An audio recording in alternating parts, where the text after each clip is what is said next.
moved in the direction of SMU. As we sit here today, the line has settled in at SMU minus 12.5.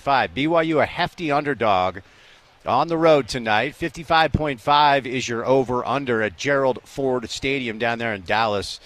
So we'll get you ready for the local college football action ahead and obviously preview Utah-Baylor. As far as that line goes, it stayed rather steady, moved a little bit. At one point, you could get Utah minus 15.5. And as we sit here today, just under 24 hours away from kickoff, Utah is a 14.5-point favorite, and the over-under is 55.5. AccuWeather forecast 80 degrees and sunny, if not a little bit warmer than that. So all you Ute fans that sit on the east side, you know the deal. Shorts, T-shirts, hydrate, sunscreen, get ready for what should be a really fun game here in Salt Lake coming up tomorrow. Utah State, the Aggies take their act on the road to Southern Cal at the Coliseum to take on USC, where they are a massive underdog. 28.5 is the spread that you can get as of right now. USC with a statement win in primetime a week ago against LSU. So all three of our local teams in action when it comes to some intriguing situations that maybe we'll learn a little bit more about them than we did a week ago. USC 28.5-point favor. That over-under is a healthy, very, very healthy, 63.5 in Southern Cal. So an exciting weekend of college football ahead. Some decent matchups on the national scale. Of course, most eyes will be in Ann Arbor at the Big House to check out Michigan and Texas. Texas, even though they're on the road, a 7.5-point favorite over the defending national champs. So we're going to do some picks later on. Every Friday, we'll do picks for you guys. And as I say every year, do not gamble on sports. You work too hard for your money, keep that money in your pocket, keep it in your bank account. But I'm not judging. I'll never tell another man what to do with his money. You want to do it, go ahead. So we're going to give you picks for entertainment purposes only on the show, coming up a little bit later. Want to remind you of the Roger Federer stat. Roger Federer, one of the greatest of all time, won about 52% of his points as a pro tennis player. And if you're going to make money gambling on sports, you got to hope you get it right about 52% of the time. All these people selling you on get-rich-quick schemes, they're lying to you. But we have some other interesting games on the college football slate. It's not just the Big House in Ann Arbor. That is where we find both ESPN's Game Day and Fox Big Noon kickoff for a 10 a.m. kickoff here locally. So that should be a good one. But also a couple of other intriguing games. Interesting to see Arkansas and Oklahoma State. Arkansas is thought to be a little bit improved. OK State is one of probably the top three teams in the Big 12. And the Cowboys find themselves as of now, 10-point favorite in Stillwater at Boone's Pickens Stadium. So looking at some of these Big 12 games, a lot of them are P4 games. We see Iowa State, Iowa. That should be a fun one. And we'll get to some of the other ones. Kansas in the top 20 now. They travel to Champaign at Memorial Stadium to take on Illinois. So we have some good Big 12 action to get to on the program today. How about the NFL, man? The NFL is back, and my goodness, that was so fun last night. I hope you guys enjoyed watching that Chiefs-Ravens game as much as I did, as the NFL has made its return. And it just simply is such a great product. I know it's not perfect. I know a lot of people have issues with the way they've handled CTE, with the way they've handled race relations. People have issues with pro football. But from a television watching standpoint, it doesn't get much better than what we saw last night. The Chiefs were able to win by a toenail, as Isaiah Likely's toe was out of bounds, 27-20, but a wildly entertaining game. We got week one of the NFL continuing tonight in Brazil. Jordan Love will start his second year as the full-time starter in Green Bay, but he'll do it in Brazil. That's right, as they take on Philly. The Eagles are a 2.5-point favorite at Corinthians Arena in Sao Paulo, Brazil. So you get some NFL tonight. You get some BYU football tonight. You get some U.S. Open tennis tonight, as we will see a male tennis player from the United States play for a Grand Slam for the first time, I think, in 18 years. Last time a U.S. male won a Grand Slam tournament was Andy Roddick, which I believe was 2001, which is hard to believe, but you have Taylor Fritz taking on Francis Tiafoe at Flushing Meadows in New York. All right, we are out and about today, And I've been coming to this place every year for a number of years. I've lost track, quite frankly. I've never done my show here, so I'm really excited to be here at the Greek Festival. Okay, so it's the 48th annual Greek Festival here at the Holy Trinity Greek Orthodox Church, 279 South, 300 West, right downtown. We're going right now. They've got music. They've got great food. They've got gyros. They've got pastries. Little crown burger action, if you're into such things. And they've got adult beverages. They've got water and soda for the kids. So come on down. It's authentic Greek food, music, drinks, art, jewelry, and so much more. It takes months to plan and prepare for this event. And so they've really been putting in a lot of work. No better way to dive into Greek culture than coming on down to the Greek Festival. Tickets at the door are $5, and children are free.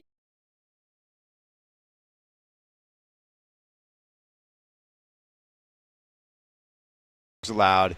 If you have questions about the festival, go to saltlakegreekfestival.com for more. And we have some admission passes we're going to give away.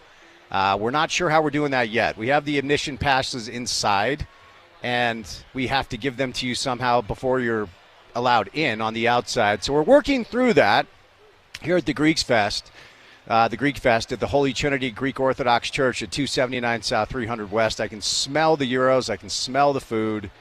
So come on down and get your weekend started out the right way. All right, good guest list on this Friday. We'll start things off with Kevin Reynolds, who covers college football for the Salt Lake Tribune, covers both BYU and Utah, heavy on the BYU side, but has been doing a lot of Utah work as well. So we'll bring in Kevin to talk some college football. One of our favorites from the NFL Network is Mike Yam. Mike will stop by to talk some college and pro football coming up in the 3 o'clock hour. After that, we'll give you our picks. We're going to do 6 of them, give you a 6-pack of picks on a Friday to get you ready for the weekend the right way. Entertainment purposes only, so we'll do that. John Morris stops by after that. He is the play-by-play voice of the Baylor Bears. And after we're joined by John, the Friday staple on the program is Chris Kamrani, staff writer from The Athletic, who's been doing a lot of great work on the college football tip as of late. Kevin Reynolds, Mike Yam, John Morris, Chris Kamrani, me, Spence Checketts, all of you the great listeners on a Friday. Thank you for your ears today.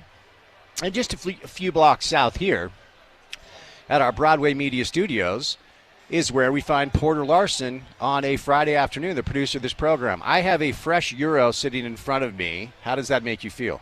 A little jealous. I will certainly be, at some point, joining you or at least the folks there at the Greek Festival a little later this evening. So I'll get mine in, but I am a little jealous. It's one of my favorite food items. And here in Salt Lake, there's a little local flair that of course, we've got the Greek burger styles and some really good gyros. No doubt, no doubt. So Kevin Reynolds will be our first guest right out of the gates on this Friday afternoon from the Salt Lake Tribune. But before we get to Kev, courtesy of our good friends, your good friends too, down at Beer Bar right downtown, Salt Lake City, Utah. It's time now for your opening tip.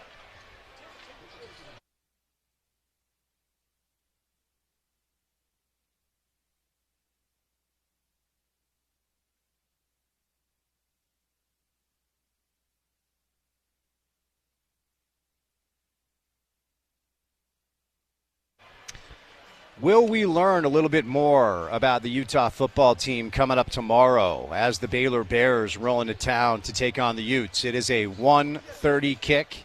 I want to remind you that our pregame coverage here on your home of the Utes will start at 9:30 a.m. with Porter Larson and a cast of characters to get you ready for a kick before we send it over to Bill Riley, Scott Mitchell, and Stevenson Sylvester for the call. So, as we've talked about all week, and as you guys have heard probably a million times, it's not a conference game. I heard a couple of a couple of snafus this morning on some of the big networks about talking about Utah's foray into Big 12 play. That's not this week, although it is a Big 12 peer and opponent. So ultimately, non-conference game. Both teams, as you know, handle their business really easily. Week 1, and both games for both teams looked somewhat similar with the exception of the mistakes Baylor made against Tarleton State. So, as we've talked about, Daquan Finn is their new quarterback. He is a transfer from Toledo who's a dynamic athlete if he can get out of the pocket, but made a couple of really horrible mistakes and bad throws. Not just the 2 picks he threw. There were a couple of other balls he threw that were very, very easily interceptable if the defensive back was in the right position. So I think Utah has a chance to cause a lot more chaos than most people are saying. I've heard some people view this as a little bit of a sneaky line, not necessarily Baylor winning, but making this close. And the more and more I dig into this matchup, the more and more I think it's a great matchup for Utah to continue to ease their way into the bulk of the schedule. And typically, if you listen to the show, first of all, thank you. Hello, how are you? Second of all, you know that I like marquee matchups in college football week in and week out.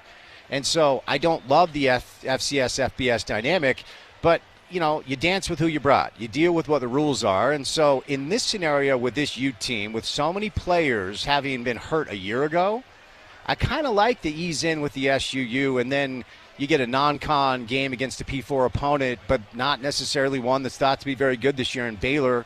When you're essentially a 2-touchdown plus favorite at home, even if it's a P4 team, you feel good about your chances, and it continues to be more of like a let's get right before the Big 12 schedule becomes a reality. Let's get our rhythm together before the schedule increases and improves. And next week they'll be up in Logan at Utah State. I don't know what that line will be. If I had to guess right out of the gates, even though it's a road game, I think Utah will be favored by close to 3 touchdowns. So that's 3 non-con games that you really should win without sweating it out. And obviously Baylor is better than Southern Utah. There's your hot take for the day. And they're probably better than Utah State, which makes tomorrow interesting for a few reasons.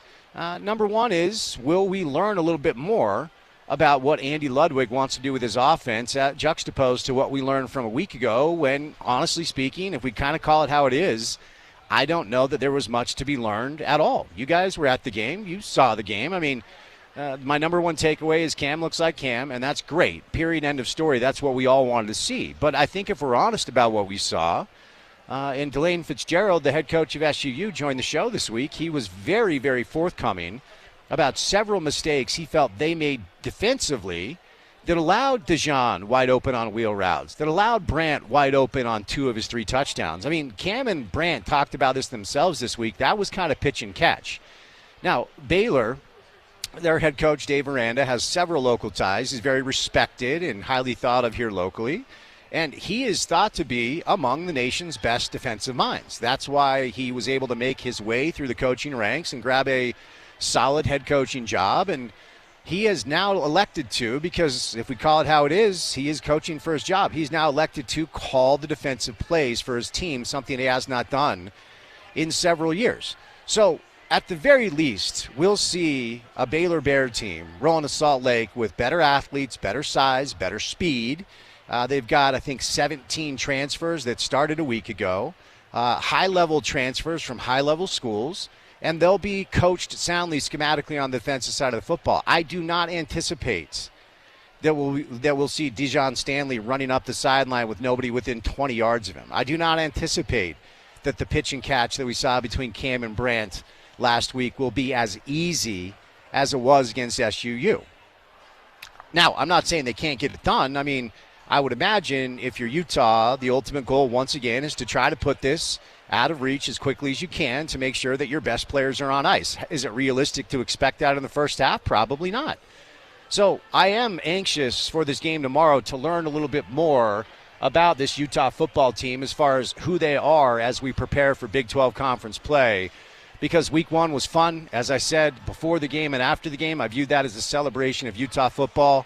And now it starts to get a little bit more real with a couple of games left in the non-con before we launch our way into the Big 12 schedule against OK State in Stillwater coming up on September the 21st, which is a game we've already talked about quite a bit. All right, we're live today. Greek Festival. It's the 48th annual Greek Festival. It's here at the Holy Trinity Greek Orthodox Church. It's 279 South, 300 West here downtown. It takes a lot of work to prepare something for something like this. And the chairman of the Greek Festival, I'm just going to call you George, and I'm going to go ahead and let you pronounce your last name for me. Let's hear it. It's one more time. Karahalios. I'm going to work on that all day. You should. Yeah. Say it one more time. Karahalios. Good. That's Not close bad, enough. right? Yeah, For my first try? And your name today will be Chexanopoulos. You know, I'm used to having a very awkward last name. Like you, do you have to spell your last? Like if you're on the phone, like what's your last name? You say, then you have to spell it right away. Do you have to do that? Oh yeah, always. My whole life. It's always. Can you spell that? Of course. Right. It's my name. I can do it. Okay. George, I'm pumped to be here because I got to say I come here every year, but I've never done my show here. And you're the chairman of the whole thing. Just give us an idea of how much effort this takes to put this on. Well, first of all, hey, listen. You guys are fantastic. Thanks for being here. Absolutely. We really appreciate you guys. For sure. Without you, this can't happen. But the efforts actually starts back like in February of every year. We have a big meeting. We tell all the chairmen, about 64 of them, all together for the different areas. We say, hey, listen, this is what we're going to do this year. I kind of try and organize it so make it a little bit easier for everybody. But it takes an effort of biblical magnitude because if it wasn't for our parishioners and what they do for us, it just wouldn't happen. Sure. We have over 1,200 volunteers, 400 employees that run this festival every year. It is amazing what happens here, and we just can't thank them enough. So I grew up in the Northeast, and I grew up around a pretty healthy Greek community, and had a couple.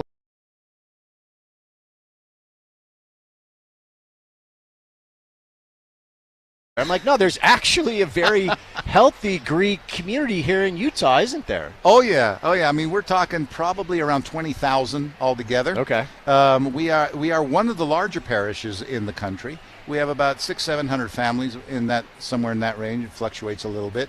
About 1,000 members altogether here just in our parish alone. But this festival is the largest Greek festival west of the Mississippi. Is it really? Yes. I did not know that. It beats out everybody, including some of the Chicago communities. Wow. Well, because it's just like it's not just a Greek festival for Greeks.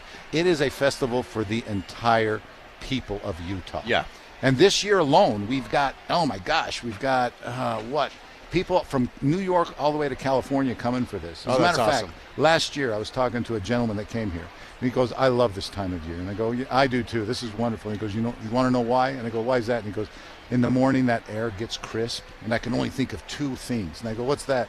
He goes, football and the Greek festival. I said, that's awesome, dude. I mean, welcome. I said, come on in. So, George, before I set you loose, we're going to visit with you throughout the entire show. Just from a macro standpoint, what do you want our listeners to know? Food, music. Go ahead. What do you want our listeners to know? Well, first of all, listen, come down and be Greek for a week. Yeah. Okay? I like That's important. Yeah. But the food is fantastic. Some of this food has been prepared by, right now, third generation. And these recipes are dropping down and down and down. That's why it tastes so good. They perfect it every single year. But the food is phenomenal. The pastries are outrageous, absolutely outrageous. And we've got some great pastries this year. We added rice pudding. Lovely. Which is a Greek recipe, and it took us 2 years to figure out the recipe to make sure that everybody would love it. Wow. But we added rice pudding. You can get those in the cafenil, which is the big one out in the big tent, or the one over there between the church and the building. But some delicious, delicious pastries. And then the entertainment is crazy, absolutely crazy. We have our church tours, we have our museum tours, and then just come down, enjoy the entertainment. Grab yourself some food, sit down, and then just have some fun. What's the best way for people to get tickets? Is it just to come down or go online? They can go online to saltlakecitygreekfestival.com. There is a special entrance for them right in the middle of 3rd West between 2nd and 3rd South. If they want to come in, they can scan you in there. But if you just want to come down, pay $5, you're in. There you go. No problem. George, thanks so much for having us out. We're gonna catch up all afternoon, okay? Thank you for having me. Absolutely. All right, so there you go. We're down to the Greek Fest. I've got a gyro in front of me with a little rice pudding. I'm going to try to get through that during the break. They're open right now, and they go up until 10 o'clock tonight, and then open Saturday, Sunday as well. Again, food, entertainment, it's an awesome festival. I come down here every year. It's my first time doing the show, so I'm grateful for this experience. All right, coming up on the other side, more college football conversation. We will get you ready for the BYU game. And then Kevin Reynolds will stop by from the Trib, so we'll talk both Utah and BYU, as BYU is at SMU. Mike Yam for some college and pro. John Morris, the play-by-play voice of the Baylor Bears. We'll get to know them a little bit better. And more college football. Chris Kamrani off and running on a Friday. Happy Friday to you. Come celebrate with us at the Greek Fest right here on ESPN 700.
All right, we're live today at the Greek Festival. It's right downtown Salt Lake, excuse me, on the west side a little bit. And it's a great event. I tried to get a Euro down during the break, got about halfway through. They've got rice pudding on the way. They've got scones on the way. And we've got some gift certificates to give away for free admission. But it's only $5. Come on down and say hi. Greek Orthodox Church, just kind of on the west side of downtown. Give you more info as we go throughout the show today. BYU is in action coming up in just a number of hours, just a few hours. Our next guest covers BYU and some other things for the Salt Lake Tribune. Kevin Reynolds back on the drive on a Friday. Kev, happy Friday, man. How we doing? What's up, Spence? How are you? I'm good. So are you in Dallas? Are you on do we have boots on the ground? We have boots on the ground here. I'm at SMU right now, kind of just walking around. But, yeah, weird to be back in Dallas, I'll say that. All right, good stuff, good stuff. Now, I've been talking about this game, Kev, all week long in a way that I haven't heard many people talk about it. I'm not calling it a must-win, but the fact of the matter is, if BYU loses tonight, when they're a 12-point, 5-point underdog as far as the last time I looked at the line, it means they have to win on the road next week at Wyoming and then find 4 a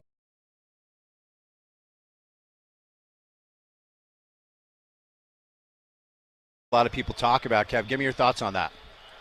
No, I'm absolutely with you there, because when you look at the schedule, it's not just on the road at Wyoming, which is, we talked about the non-conference schedule yesterday, just talking to Tom Homo about how that kind of came about and why he said, yeah, this was not the ideal situation to go at SMU and at Wyoming. He could have fought out that Wyoming game. He decided not to, kind of out of principle. He said that, when BYU was in independence, they played every game, they honored every game, and that they weren't going to change that now in the Big 12.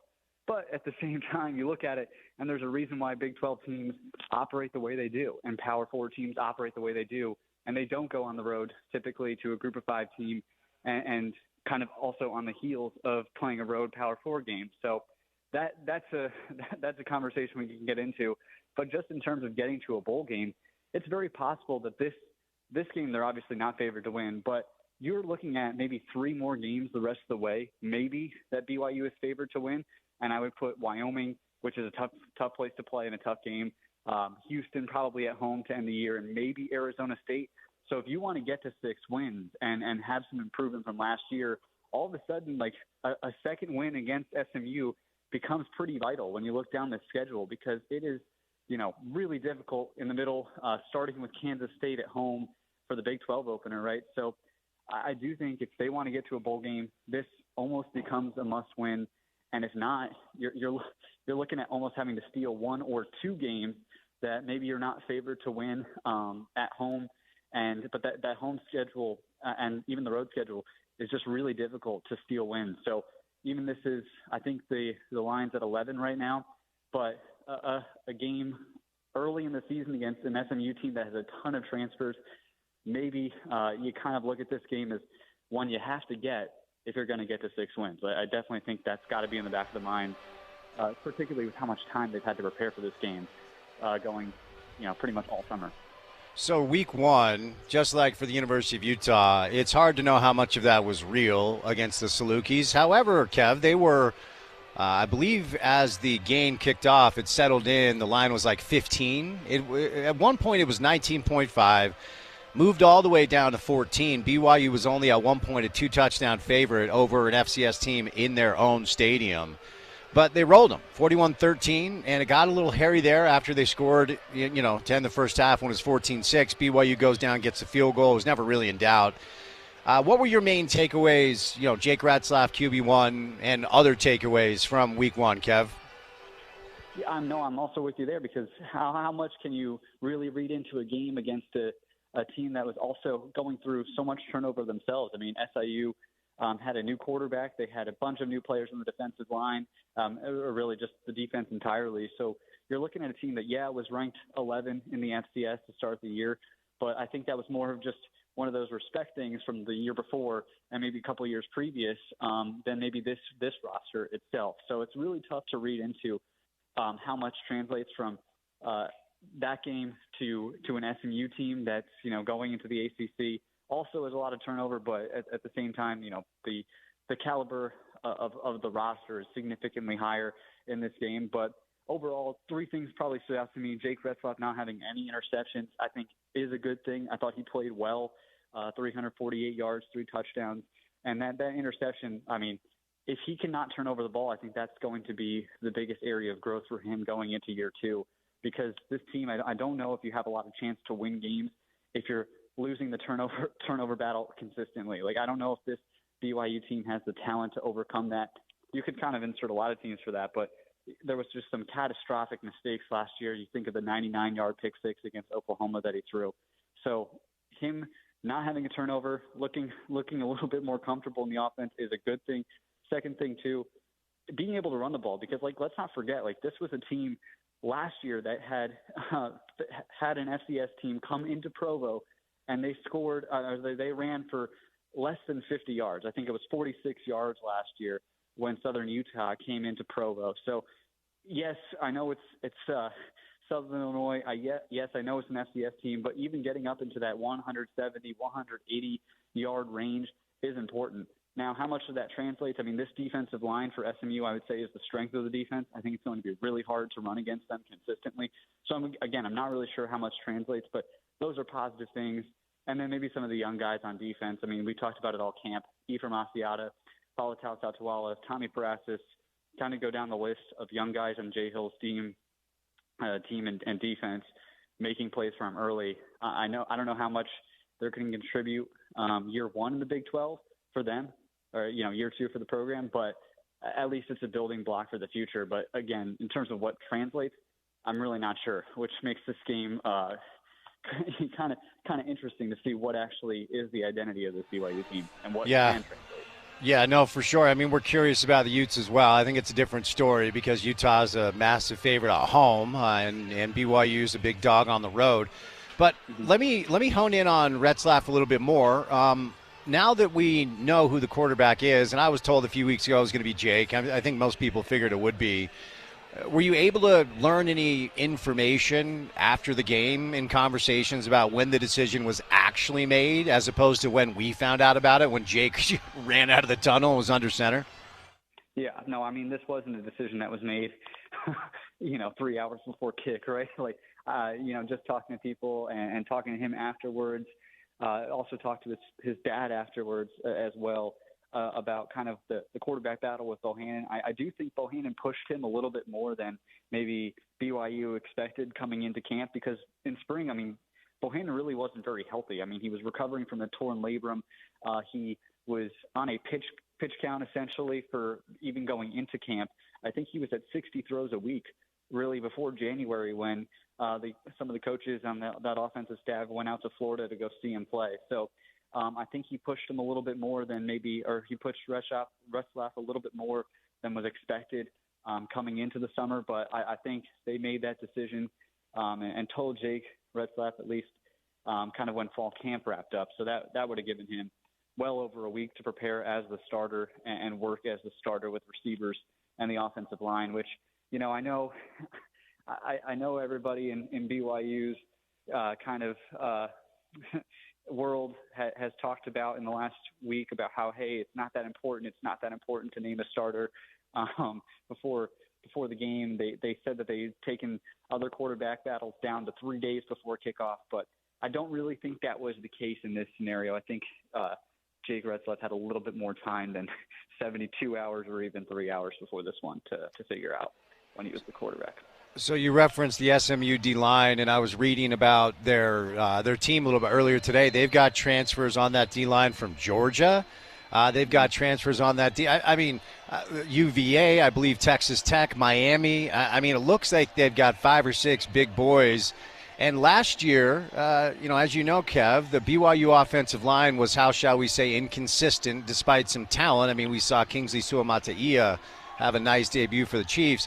How did the BYU O-line look game 1 against an opponent that did not have physicality on the defensive front? And how do you anticipate them holding up against an SMU team, to your earlier point, and how I just outlined about their transfers, clearly wants to get after you up front? Yeah, I think this SMU defensive line is probably the best that they've had since since I covered the team back in 3-4 years ago.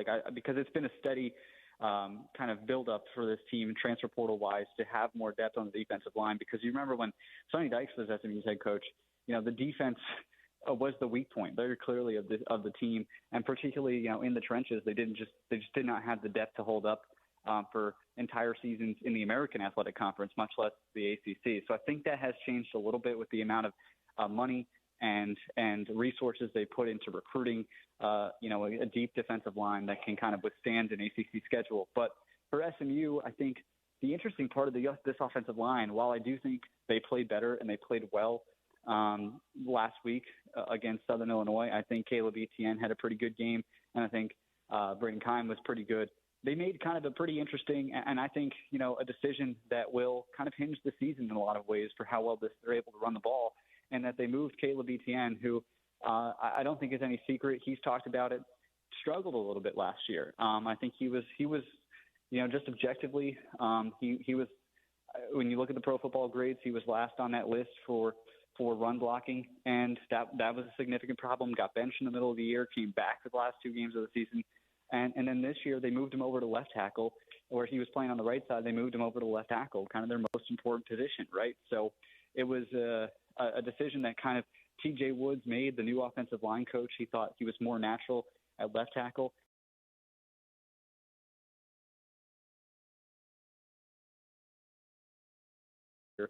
Down the stretch of last year, where Darryl Funk kind of just didn't have any answers for how to run the ball. And I know they ran for it 180, 170 last week. I'll be interested to see if they drop down to, the 100, kind of 104 range where they were at last year, or can they kind of stay up in the range where they were? Because around 170, 180 would put them in the middle of the Big 12 and right where they were in 2022. So I think that's kind of the marker I'm looking at. Can you get to 170, 180 tonight? Kind of a crazy day for BYU off the field, Kev. I wonder what you could share with our listeners about what you learned concerning the situation with Jay Hill, defensive coordinator, who actually did attend the game. So unpack this. What did you learn about a pretty chaotic day for Coach Hill last week? Yeah, very chaotic day because, Thursday night, I think he went home. He was kind of finishing up practice, had some discomfort in his chest, right? And goes to the hospital, and it turns out, it was a heart attack, and you never know with those things. He's 49 years old, and so it's a very obviously dramatic and traumatic experience for him and the rest of the staff. And talking to Kalani after that game, he talked about how not only was, it difficult for Jay and Jay's family, and obviously that's true, but it was how he handled it with his staff afterwards, because he didn't really want the staff or the team to know. He had his son's race, I think a cross-country race that morning, Friday morning, that he was supposed to go to. So he was already going to miss that team meeting. So he thought, don't tell the team, or at least this is what Kalani told us, don't tell the team. And he started texting in the group message to his assistants like nothing was happening, right, from his hospital bed. And I think Kalani said, hey, I'll respect you not wanting to tell the team, but maybe eventually we should tell the team. And it came down, I think Friday, they put him on FaceTime in front of a team meeting, and he was able to talk to the team beforehand and let them know what was going on and what was happening. And he was discharged Saturday afternoon and ended up in Lavelle by Saturday night, right before kickoff, around 5:30, right? So, and I talked and asked Kalani this week what was the plan for Jay going forward, and he said he was back to work on Monday and expecting for him to call the defense tonight against SMU, literally 8 days after this happened, right? So just a really, traumatic and very dramatic day and kind of series of events last week for BYU that kind of rolls into this week where, Jay's health, I think people feel like he's recovering, but, I think the updates on Jay will continue as he kind of recovers from what happened last week. All right, Kev, last thing before I say you lose. You referenced that you covered SMU not too long ago. You have ties down there. Dave Wilson from ESPN wrote a piece today on kind of their reemergence on the college football scene. They were given the death penalty, as we all know, back in 1987. There's a great 30 for 30. I think it was Pony Express, if I remember correctly. And now, according to the article I read this morning, the money is back. SMU, they joined the ACC, but they decided to forego television revenue for nearly a decade as a result of some of the alums that went to SMU that I guess have a lot of money, a lot of oil money. So as someone that's familiar with that dynamic and that program, how would you explain to our listeners kind of how this program is being rebuilt to the best of your knowledge? Yeah. I mean, I go back to, I know in SMU's land, they don't really talk much about Sonny Dykes anymore. Obviously, he went to TCU, went to a national title game, but I do think that's when things started turning around for this program as they kind of tried to get into the Power Four. They tried to get into the Big 12 for a number of years and just wasn't going to happen in the Big 12 with Baylor and TCU there. They were not going to have SMU in their same conference, right? So, but when Sonny Dykes kind of came in, changed the recruiting strategy completely, went pretty much all in on the transfer portal, started bringing in guys. I mean, you'll remember, Shane Buechele, the former Texas quarterback that comes back to SMU. They start winning a little bit more, and the money kind of comes with it, I think, where, I think it is tougher. I think it's just objective that it is tougher to fundraise in the American Athletic Conference rather than chasing a Power Four bid. And I think things started turning around kind of when Sonny Dykes got things going here 2019, 2020, and, into 2021. And so I think I did read that story today in ESPN, but the amount of fundraising that has happened even since they got into the ACC, I think, shows that I think it's going to be much easier for their athletic department to become a player quicker, maybe in the Power Four, just because I think the money that they raised was about $150 million in the first month or week. I'm not really sure what it was. I forget the timeline, but quite quickly after they got into the ACC, they're raising just a ton of money. They put in a new end zone complex. So it will be interesting. I don't know if this is a team that can go out and win the ACC year one. I don't know. It might take some time, but at the same time, this is a program that's been desperate for a really long time to get into a Power Four conference and just didn't have a pathway until conference realignment started because the Big 12 the door wasn't open for them. So they needed somewhere else. They thought for a long time it was going to be the Pac-12. They positioned themselves for that until the Pac-12 fell apart, and then they get into the ACC. And I know the television money is definitely, kind of jaw-dropping, but the television money also, just with talking to people around the program, the television money wasn't that good in the American Athletic Conference anyway. So, I know if you were changing conferences from, the Big 12 to the ACC, foregoing that television money would be significant. But, the television revenue in the American just wasn't that high, to be honest, to start. And so we're going to see how it plays out with SMU. But I think this is getting into the ACC has been, 10 years, 5 years, and really the last 4 years, I'd say, really of high intensity to get in. All right, Kev. Well, thanks for the time, man. Enjoy Dallas. Enjoy the game, and we'll chat soon, man. Be good and safe travels, okay? Yeah, thanks, man. All right, there he is, Kevin Reynolds from the Salt Lake Tribune, covers college football with an emphasis on BYU. He's on Twitter, at KevinReynolds30 is where you find him. All right, we are out and about today. We are live. It's a beautiful day. It's warm. It's a little windy, which makes it cool, and it feels like fall. At the Greek Festival, the chairman, George Karaholios. Oh, my goodness, you're Greek. Did I get it? You are Greek. The second segment, I was able to get it. And oh, man. George, you are the chairman out here, which means you're the big boss. All right, let me start here. For listeners that are coming down to the Greek Fest, give me some food recommendations. I've got the Euro. I've still got to finish it. But give me some good Greek food recommendations for our listeners. Oh, my gosh, I don't even know where to start. But you've got to try the pasticcio. Okay. Pasticcio is like, it looks like a lasagna. Not quite a lasagna, but it looks like a lasagna. That's just stupid good. Okay. And then you have, oh my gosh, the stifado, the beef stew. Amazing. The rice is to die for this year. We changed the recipe up just a little bit, got a little bit creamier, Okay. a little bit more mustard to it. Oh my gosh, the squid is crazy. I mean, that's just calamari, I guess is the best way to say it. A lot of people don't know what it is, so we say squid. But there's so many dishes. The beans, I mean, if you're a vegetarian, we got the beans, we got the salad. The beans are incredible this year. And the reason why they're so good is that the new recipe that we tweaked it just a little bit, gave it a little bit more punch with the spices. Nice. And they're just incredibly good this year. Very nice. How about let's get some cocktail recommendations for the drinkers and some non-cocktail recommendations for the dry folk. Well, of course, the dry folk, let's just talk about water, Gatorade. I mean, Hydrate. all of your Coke products are there. You Okay, know, just kinda get sure, yourself going. yeah. But let's talk about the cocktail. Let's hear it. There is a Greek cocktail that's made out of the liqueur metaxa. It's kind of like a cognac. Okay. And it's got ginger in it. It's got orange in it. It's got soda in it. It is incredible. That's Okay. great. Then there's an ouzo drink. And the ouzo drink has the same thing, the soda with a touch of amethyst in there. And that just gives it that extra punch. Huh. It's just amazing. Okay. That's really good as well. Very nice. Yeah. But then we have, of course, our Greek beer, Mythos. That's a killer beer. And then we got Pacifico, I believe. I can't remember the other beers. I think it's light, some kind of a light beer out there, a Hefeweizen. Okay. Something Something for everybody. Yeah, something for everybody. Who do we have on stage right now?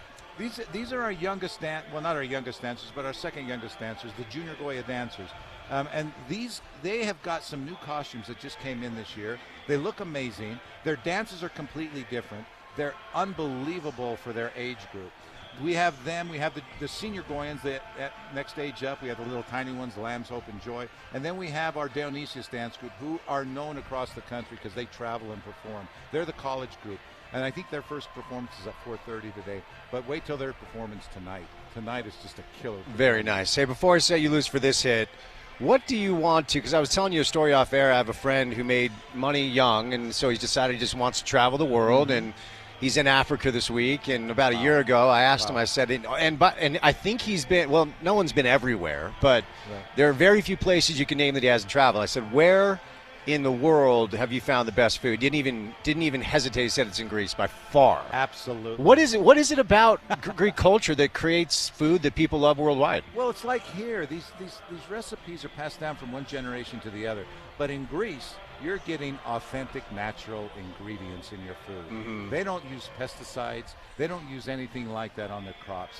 And when you taste that food, oh my goodness, it is incredible. I was there last summer.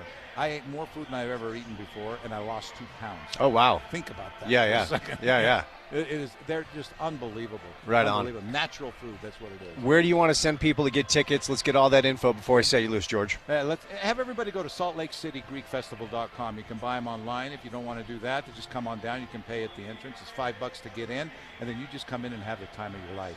Be Greek for the week. I love that. Is what our new saying. I love that. Hey, I'll talk to you in just a little bit, okay? All right, thank you. There's my guy, George. He's the chairman out here. Come on by the Greek Fest. It's right downtown. It's very easy to find.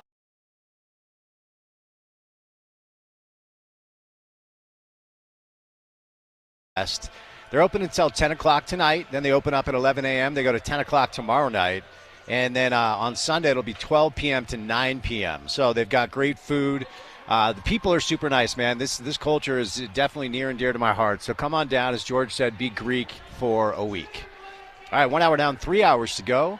NFL and college football with Mike Yam coming up on the other side on a Friday drive right here on ESPN 700.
All right, we're live today at the Greek Festival, right downtown Salt Lake City. My goodness, they do such a great job. Porter, during the break, I finished my gyro. I had some lemon rice, and then I had a fresh scone with Greek honey. So that's what I'm doing today. I don't know how it's going back at the studio. You're killing me. I haven't even had lunch yet, man. I'm behind schedule, and I'm a little bit envious of you down there. Well, come on down. We'll take care of you. You guys should come down, too. We're right outside the Greek Orthodox Church downtown Salt Lake City, Utah. Our next guest, I bet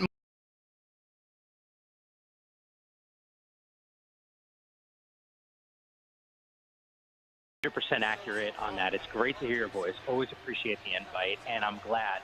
Can we get clarification? I've heard, did you call it a gyro? There's the gyro. What's the official term for the lamb within the pita? Can we lock this down once and for all for me? We can, because the gentleman who joins me every segment is the chairman of the Greek Fest down here in Salt Lake, and he did say you'll very much enjoy our gyros. So it is a gyro. Done. I'm using this moving forward. Yes, sir. Gyros sound, and you know this, man. I'm from the Northeast, and obviously from the States where we got those harsh, consonant sounds. So I of course, have been saying, gyro because I'm, just an idiot and didn't really ask and need to be more specific about it. So gyro moving forward. I love it. Thank you. All good, man. Great to have you on, because that means football season is here. And how about, let's start with last night. One of the things I love about the NFL is it is the great unifier, right? You're texting with people you haven't talked to in a few months. My family thread is going off, my cousin thread, my friend thread. And then the ending is Casey winning by a toenail. And I just sent a text to my brothers. I'm like, this is the most wonderfully perfect, dumb game of all time. But what a great product. What a great way to get the NFL back, Mike. What are your takeaways? Oh, God, it was awesome. Just the ending, and to your point, I just jumped off the couch when Likely's in the back of the end zone. And I don't know if you noticed this, and I think probably you did because you're an astute fan, but, they were going for two at that point. And then I said to myself, I'm like, man, the King hasn't had the impact I think a lot of us had anticipated. It wasn't a ton of workload. But I'm thinking to myself, they get the tying touchdown. They're going to go for two. They're going to win it. Derrick Henry's going to put it over the top, and we're not going to think about, numbers that, quite frankly, weren't jaw-dropping. But it obviously didn't happen. I'm with you. The excitement was there. I hope we get the same tonight, only because not just only, but it'd be nice. I'm in studio tonight for pregame and postgame for this Brazil thing. So, of course, I want something exciting to talk about. But really just a tremendous way to start the season. And I think both of us can agree, and a lot of the fans right now who are listening to your show, these two teams aren't even close to what they're going to be going to look like by the end of the season. No, 100%, and which that should scare the rest of the NFL, not just because of KC, but Baltimore is going to be good. I'm not one of these anti-Lamar guys because he can't beat Mahomes. It's unfair because Mahomes is Mahomes. But if we hone in on the Kansas City element, how does Xavier Worthy and potentially Hollywood, if he comes back, how do these deep threat wideouts who they haven't had since Tyreek took off to South Beach, how do they change the equation of what we could see from Kansas City this year? I think it was all the speculation on the impact that Worthy was going to have was right on our TV screens last night. We saw it unfold with our own eyes, and I think there's going to be a huge impact. And look, I think at the end of the day, those explosive plays are going to come because of Worthy. And you saw there's some breakdowns defensively, and let's not forget Mike McDonald, who was the defensive coordinator in Baltimore, is now the head coach in Seattle. Zach Orr's a young guy. There's some guys probably in that locker room who are Zach's age, if not older than him. And I think there was a couple moments, where we're watching Roquan Smith trying to keep up with Worthy, and that was going to be an issue. So I do think it was a little bit of a feeling out process for Zach last night in his first time calling plays on the defense. But to me, Worthy is going to dramatically change what we're going to witness with this offense. And I know they covered it during the game broadcast. The explosives, you got to imagine, because of Worthy's speed, he's going to be a focal point of this offense. But Rashee Rice played really well last night. And I know there's all the legal stuff around him. The reality is he's out on the football field, and I think he is going to have the potential to have more consistent and numbers than Worthy, and maybe even lead the team. I just think those explosive plays are going to come from Worthy, but I do think if you look at the end of the season, who's the leading receiver, I think Rashee Rice has got the real potential to be that guy. So I wanted to ask you, we were debating this on the show. Of course, as you know, Andy Reid is a BYU guy, so all of us around here cheer for Andy. And you've probably had a chance to interview him, and I've met him on a number of occasions. He's exactly who you think he would be, which makes me such a huge fan of who he is as a coach and as a man. But I think it's 10 conference championship games. I think it's 4 Super Bowls. You know, he's won 3. If they're able to get 3 in a row, which no one's ever done, what's the narrative, the conversation surrounding Andy Reid? I think he's already thrust himself into that rarefied air, you know, the short list of some of the all-time great coaches, and it helps when you got 1-5 on your squad. And we saw that unfold in previous Super Bowls, and we've seen it unfold even on the field last night. But you know, look, that doesn't mean like Patrick Mahomes is going to be great no matter what. But, and I think we've seen this, and I'd make the comparison with, you know, Phil Jackson and the Bulls, and I know, Spence, you're a huge NBA guy as well. You know, there's something to be said for that leadership and having a guy at the top that's going to put guys in a position to succeed. And, you know, I think we all see the interviews that Mahomes does and the encouragement that Andy has in him to freelance and be creative and be himself out there.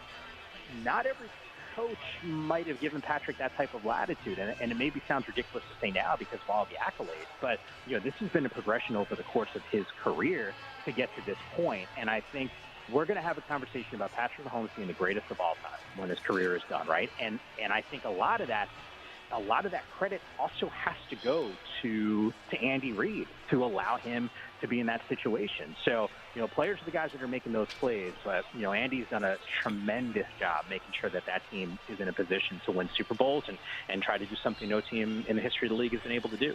Before we get to the game tonight, because I want to talk a little Jordan Love, I want to talk a little Jalen Hurts, I wonder, you know, you're the guy for this. What's the backstory? You know, the NBA for years, dating all the way back to the 90s, has tinkered with potentially having a permanent team in Europe, and without that ever coming to fruition, they've certainly done a lot to play overseas in exhibitions and such. The NFL has kind of done this. They stuck their toe in the water a little bit over in London and such. But what's the origin story that landed tonight's game in Brazil? It's kind of interesting, Mike. Illuminate us a little bit. Yeah, you know, the expansion has been there, and you're seeing it across Europe. You saw it a little bit in South America with the Mexico game that we've seen, you know, games in Canada. But I think that the league, you know, and I don't think this is like any state secret, you know, they want to expand. They want to make this an international game. You saw the push with flag football, with an Olympic sport. And I think the penetration into other areas globally is a really important initiative. It's probably on the short list of, you know, one of the top 2 or 3 things the league is trying to execute on. And they've done a tremendous job with the games in Europe. There's a huge amount of fan appeal. I think we've seen a lot of these games. You see the fan bases that are kind of roaring inside, you know, those stadiums. And I think, you know, tonight as we watch this Brazil game, sort of the same piece of the puzzle. It's just finding a different market, finding a new market. You know, candidly, we just finished up our production meeting a little while ago. We were talking about the first ever game in Brazil, which once again is tonight. And we started just saying, hey, like, where are these other, you know, just kind of spitball, like, where do you want to see some of these games? And, you know, I don't think it's far-fetched to talk about Australia. I don't think it's far-fetched to talk about Japan or, you know, in China somewhere. Like, I do think the league has got offices all over the world, and this is an important initiative for these fans. And I think if you are going to see down the road, you know, an extra game played to the league schedule, I can't help but think there's going to be even more inventory overseas. So before we get to the matchup tonight, excuse me, I do want to ask you about Jordan, specifically Jordan Love, who we also had out here at Utah State up in Logan. And I think most of us had a premonition that if he had a chance and if he kind of handled things the right way, he'd be very good at this at the NFL level. I'm not sure how many people predicted what he did once he got his feet underneath him last year down the stretch. And I've had a bunch of NFL guests say things like, man, if he can replicate what he did over the final 8 or 9 games, he'll be in the MVP conversation, right? So I just wonder what reasonable expectations should be, Mike, for Jordan Love year 2 as the full-time guy. I think if you pay a guy over $200 million, it's about duplicating what we saw in the second half of last season and making sure that he is in that conversation for for MVP. I do look at the squad, and Spence, I don't know if you do as well, but they're on the short list to get to a Super Bowl out of the NFC. Clearly, the NFC is not what we see in terms of the top of those AFC squads. So I think Green Bay's got as good of a chance as any of these teams. He is growing up with a young wide receiver core that continues to thrive. And I know, LaFleur's had to ask, or answer these questions about who that top wide receiver is. These guys are performing at a really high level. I think, one of these players, whether it's Romeo Doubs or Watson, they're going to emerge as the sort of that wide receiver one for this team. But Jordan has done a tremendous job, deserves the cash that he got. I'm glad he got that extension because Green Bay, let's face it, they don't want the inconsistencies at that spot. They're one of the few franchises that haven't had to worry about QB1 for a couple decades now.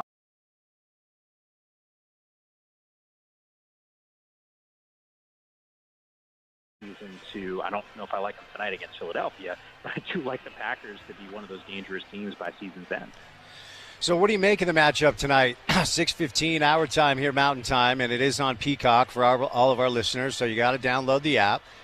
Philly 2.5-point favorite, over under 49.5. Philly's an interesting case study, Mike, losing, I think, 6 of 7 down the stretch a year ago. Feels like Sirianni's in a bit of trouble if they don't start off well. How do you think it goes tonight? What are some storylines you're looking for? Look, a 10-1 start for that football team and then a complete collapse in the second half of the year. What I want to see is, A, how do they utilize Saquon Barkley? 1. 2, in the trenches, right? Like whether it's Kelsey or Fletcher Cox, one of those guys, and really both of them, how is that void filled? Last year, an under-the-radar story because people would focus in on Jalen and some of the turnovers and the relationship with Sirianni, which, by the way, is still a storyline, but I still think that there were so many issues in that secondary, and I think that's why you saw them go with those first 2 picks to try to address that in the draft with Cooper DeJean and Quinyon Mitchell. And I think both of those guys are going to have a huge impact to solidify the back half of that defense, which was a problem. That said, Philly has got all the talent in the world to get to a Super Bowl. They're 2 seasons removed from playing in this game. They're 2 seasons removed from Jalen Hurts being in that MVP conversation. And I know last season didn't play out the way that fans of Philly wanted to see, but this roster, they have made dramatic changes for the positive to make sure that they can make a run. And look, that's why I like them tonight. I want to see this team flex out of the gate. Yeah, for sure. Excuse me. So, Mike, as you know, you've been coming on the show for years. I am a lifelong suffering fan of the New York Football Jets. So, on Monday night, Mike, I'm juiced for this. I think it's going to be a really good game, and I'm trying to be positive, even though the PTSD every time I am positive pops up pretty quickly. So help me just get juiced, not just for Monday night, but the season. Should I be excited for my Jets this year? Hell yeah. I mean, look, they have arguably one of the top 3 or 4 defenses in the NFL. I don't know the exact number. I think they might have been 3rd total best defense in the league last year and 31st in total offense. If the offense is average this season, that means that Aaron Rodgers doesn't have to be Aaron Rodgers, of MVP, lives in the past. Just needs to be pretty good. This team can really make some noise. I think Buffalo is susceptible with all the changes that we've seen to their roster. I think Miami's going to push. New England, we know what they are in this division, not quite ready to compete. I think the Jets have a great opportunity. Now, I don't know if they get it done against San Francisco, who I think just out of respect, you still got to point to them as the team to beat in the NFC. But I do think the Jets have I'm cautiously optimistic, and I'm not a Jets fan. I'm a Giants fan, but as you know, I'm a Mets fan, which is a weird combination for anyone in the tri-state area in the East Coast, and that's not normally how it plays out. But I will tell you, as a guy that has followed that Mets team, has been disappointed, I feel your pain on the Jets. But I do think that this is a year where, they can make a run. And look, the clock is ticking a little bit on Rodgers. They made a real investment on that offensive line, talking about a new left guard, new left tackle, and a right guard on that offensive line. He feels good about that. We saw those interviews on NFL Network during training camp. So if I were you, Spence, I don't know if I'd be buying, tickets to get down to the Super Bowl early, but you're going to be entertained this year. Well, I hope you're right. It just feels like it's been so long. One more NFL question, Mike, and then I just want to get a quick Utes thought from you. Vegas is telling us that it's Kansas City and it's San Francisco, and that's kind of it. There's a big gap when it comes to Super Bowl lines between KC, San Fran, and everybody else. Do you agree with that? And if not, who would you put that kind of lives in that cul-de-sac? Look, those are his favorites, right? And so I won't disagree with those teams being the leaders of the pack, but I don't know how wide that margin should be. Kansas City, once again, historically, there's a reason why we haven't seen teams do this. There's a lot of things that need to unfold properly, and health being, a major factor. I thought Baltimore was the best team in the NFL a season ago. I think they're going to be right in the mix. We'll see what C.J. Stroud has for a sophomore campaign because, the Diggs addition and the Danielle Hunter addition to that team, they're ready. Cincinnati would still scare the bejesus out of me with Joe Burrow being healthy, and hopefully they figure out this Jamar Chase contract situation. The Rams are on that list as well as a team that I think could potentially make a run here. I mentioned Green Bay. There's some really talented teams that are out there. I know who the favorites are. I just think it's really difficult to duplicate and sustain a high level amount of success as those teams and those franchises have been able to do. All right, Mike, before I set you loose, I know you've been away from covering Utah football for a few years, but the way college football works now, you know the team. You do. Cam's still the quarterback. Brand is back healthy. Coach Witt's still the head coach. Morgan's the defensive coordinator. Andy's the the team. Even though you're not, day-to-day like you used to be, the team. Week one went, as we expected against a lesser opponent, 49-0. Baylor rolls into town tomorrow. I just want a big picture thought from you on what you think Utah football can do year one in the Big 12. Vegas thinks they're going to win it. The media picked them. What's the Mike Yam take? Yeah, I think they're going to win it as well. You can add me to that mix. And Spence, I think the one thing that you just said rings true to this Utah team, and it has for a very long period of time, and that is very anti-college football. When you can name check the coaches that have been there for as long as they have, that's a great sign. There's a reason why Utah has had the sustained, consistent high-level play. It's because of what's happening at the top and the leadership that hasn't had a rotation in and out. These are guys that love Salt Lake City. They love this program. They have ties to this team. I mean, it's big time from that perspective. But I'd add another layer to this. And I don't know if you and I have had these conversations over the years, and certainly when I was in the trenches on the Pac-12 side covering this team, I was waving that Utah flag in a big way, wanting to see this team make it to the college football playoff and making the case for some of the best defenses we've seen, and certainly plenty of talent on the offensive side.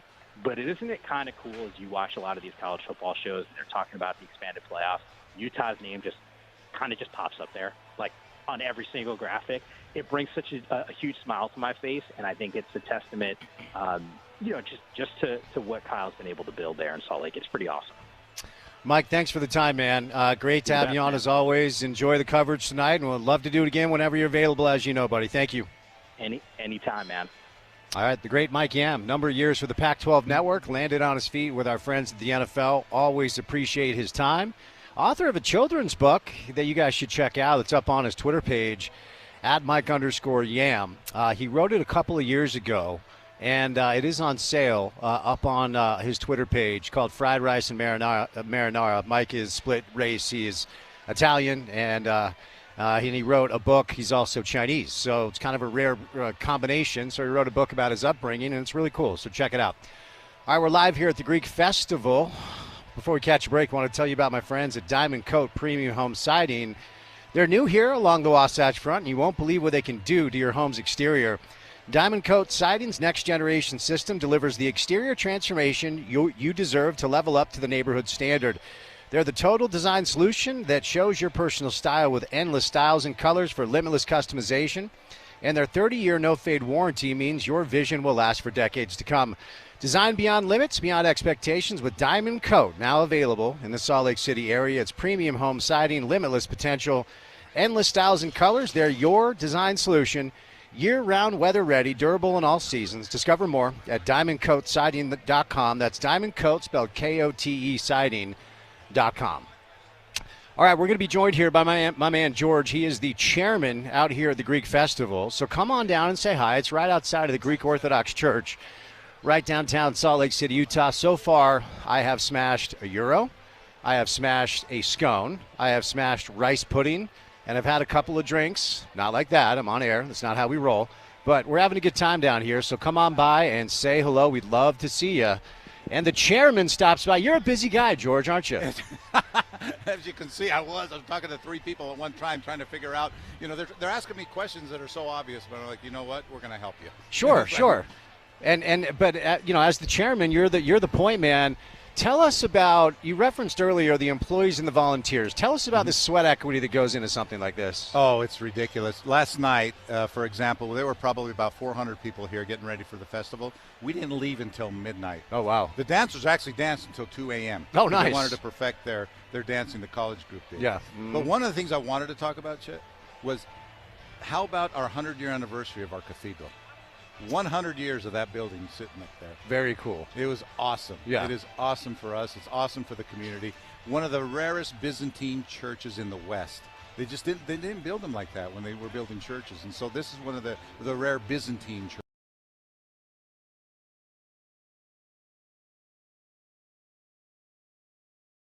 And you like to say, come be Greek for a week, which I love. What makes your culture what it is? What are the tenets of the Greek culture? Well, I think one of the number one things is we're very hospitable people. We love to entertain people, and we love to see people have a good time. And that's really what it's all about. We love our religion, our families, and then the party atmosphere that we have. And if you know, like in October, we're going to have a huge party, Grand America. Over 1,000 people are going to be there for that party. Nice. Yeah, it is fantastic. And that's that's what it's all about.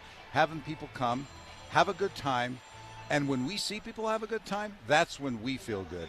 And it's just fantastic. I mean, one of the greatest things is, like I think I said it earlier, a guy says, I think about the Greek festival and football this time of year, and I said, hey, you're right on. Right 100%. Yeah. So I was saying earlier, I got the Euro in me, I got the rice in me, I got a scone in me. I'm about to dig into the rice pudding.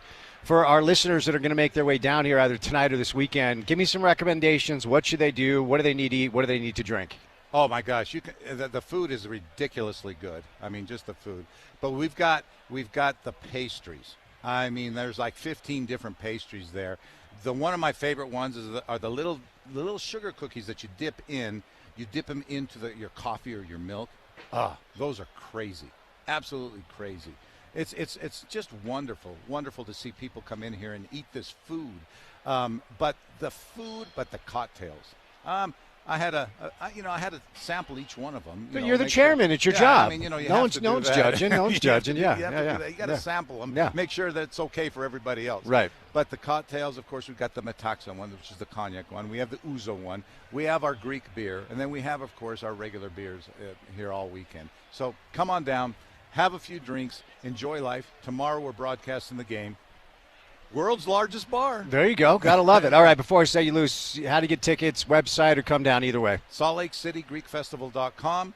You can purchase them online. If you don't want to do that, just come on over. Just purchase them right at the gate. Thank you, my friend. We'll chat again, okay? Thank you. That's my man, George. He's the chairman down here. He's good enough to give us some time because he's very busy and very important. All right, before we catch a break, I want to tell you about my friends at Prize Picks. So you've heard me talk about Prize Picks before. It was fun to fire up the app last night for the NFL. America's #1 daily fantasy sports app with over 5 million active members. It's the easiest and most exciting way to play daily fantasy sports. Unlike other apps on Prize Picks, it's just you against the numbers. All you do is pick more or less on 2 to 6 player stat projections and watch the winnings roll in. They're doing a really cool thing right now where you get a free win. It's 1 Caleb Williams passing yard. It gets you 1 win on Prize Picks. So as I reference, all you have to do is make money is pick more or less on 2 to 6 player stat projections. Well, they're giving you 1 for free throughout the month of September, which is 1 Caleb Williams passing yard. It gets you 1 win on Prize Picks. Now, it's going away at the end of September, so make sure to take advantage of it now. So here's what you do. You download the Prize Picks app today. Use that promo code ESPN700 and you get $50 off instantly when you play $5. That's promo code ESPN700 on Prize Picks. You get $50 off instantly when you only play $5. You don't even need to win to receive the $50 bonus.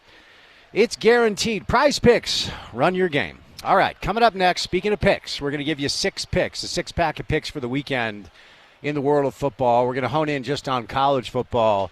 little emphasis on the local picks and a couple of Big 12 picks as well. We still have John Morris, who's the play-by-play voice of the Baylor Bears, and Chris Comrani from The Athletic on a busy Friday. So keep it right here on ESPN 700.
It's Friday. Let's get your weekend started off the right way with Spence's six-pack of football picks.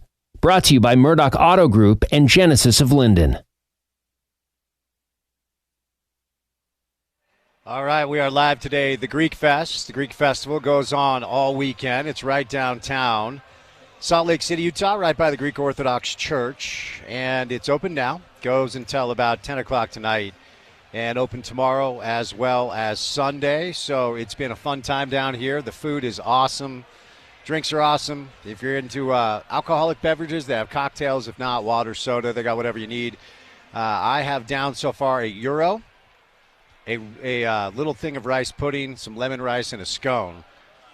Porter, of all of the food items I just referenced, if you had to eat one right now, scone with Greek honey, rice pudding, which was phenomenal, lemon rice, or a gyro. Which one? Where are you going and why? I'm going to go with the scone because it's been a minute. I have gyros, let's just say, as a Salt Lake City resident, whether we're talking about the folks down at the Greek Festival, the folks at Padeli's or Yanni's, wherever it may be. There's a lot of gyros in Salt Lake. I frequent those, but it's been a while since I had one of those scones, so I'm gonna go there. All right, there you go. So, Porter, let me go back to you and get a thought from you on the BYU SMU game. We're going to do some picks here. Every Friday I'm going to give you a six-pack of picks for you guys to just enjoy. It's for entertainment purposes only. We'll sprinkle in some NFL games here or there. Today I just went with 6 college football games, including the local games, some Big 12 stuff as well. I'm going to start with BYU SMU, Porter. So I also want to get your thoughts. So we had Kevin Reynolds on earlier. And I think this is a massive game for BYU, but they are a massive underdog. They're a 12.5-point underdog. The over-under is 55.5.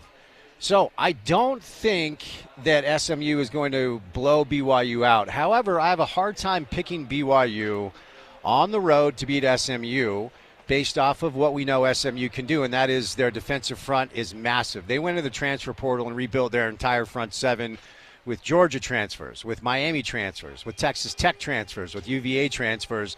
Last year, for some reason, BYU's offensive line was atrocious. BYU last year, for a team whose head coach is Kalani Sitake and whose defensive coordinator is Jay Hill, they were atrocious up front, which has to change. So I want to be clear, I will be cheering for Kalani and A-Rod and Jay and everybody to get the win in Dallas, but I'm taking SMU 31-24. So SMU wins but does not cover that spread, and BYU makes it close. Porter, give me your thoughts. Yeah, well, I think you hit the nail on the head with the struggles that BYU will see, mainly that defensive front for SMU, but it's also the offense for the Mustangs. You know, Brashard Smith and R.J. Maryland, those weapons outside, I think really poses some problems for BYU's defense, particularly with their speed. I think SMU wins this one, Spence, but I don't think BYU covers. I actually going to go somewhere more like 34-20, 34-17 for the home team. All right, let's move over now to Utah State at USC. So USC gets a big-time, prime-time win against LSU at Allegiant in Vegas. It was a neutral field game. It was not a true road win. But that was very impressive. Utah State trailed Robert Morris at halftime, which is a sentence that you just cannot say. Bryson Barnes comes in, saves the day. No word on the, at least that I haven't seen, as far as the word on the starting quarterback, Spencer Petra. So I would imagine Bryson's going to get the start again. I'm afraid, Porter, this gets ugly. I'm taking Southern Cal 51-14 over Utah State tomorrow night in the Coliseum. Sorry, Brady. What do you think, Porter? Yeah, and I'm probably with you somewhere close along the final score lines. I don't know exactly what Utah State's going to be able to do offensively against this USC team. And you mentioned it, right? I think that they had a fairly positive showing in some regards against Robert Morris, but this is a different beast. You're facing USC looking good, the number 13 team in the country, and the spread right now, Spence, at 27. I've got USC winning and covering it. Similar score. I'm going to go somewhere around the lines of 42-10, 45-10. All right, let's move over to, we'll save the Utah game for our final pick. Colorado, Nebraska. Memorial Stadium, Lincoln, Nebraska, 5:30 coming up tomorrow on NBC. Nebraska is a 6.5-point favorite. The over-under is 55.5.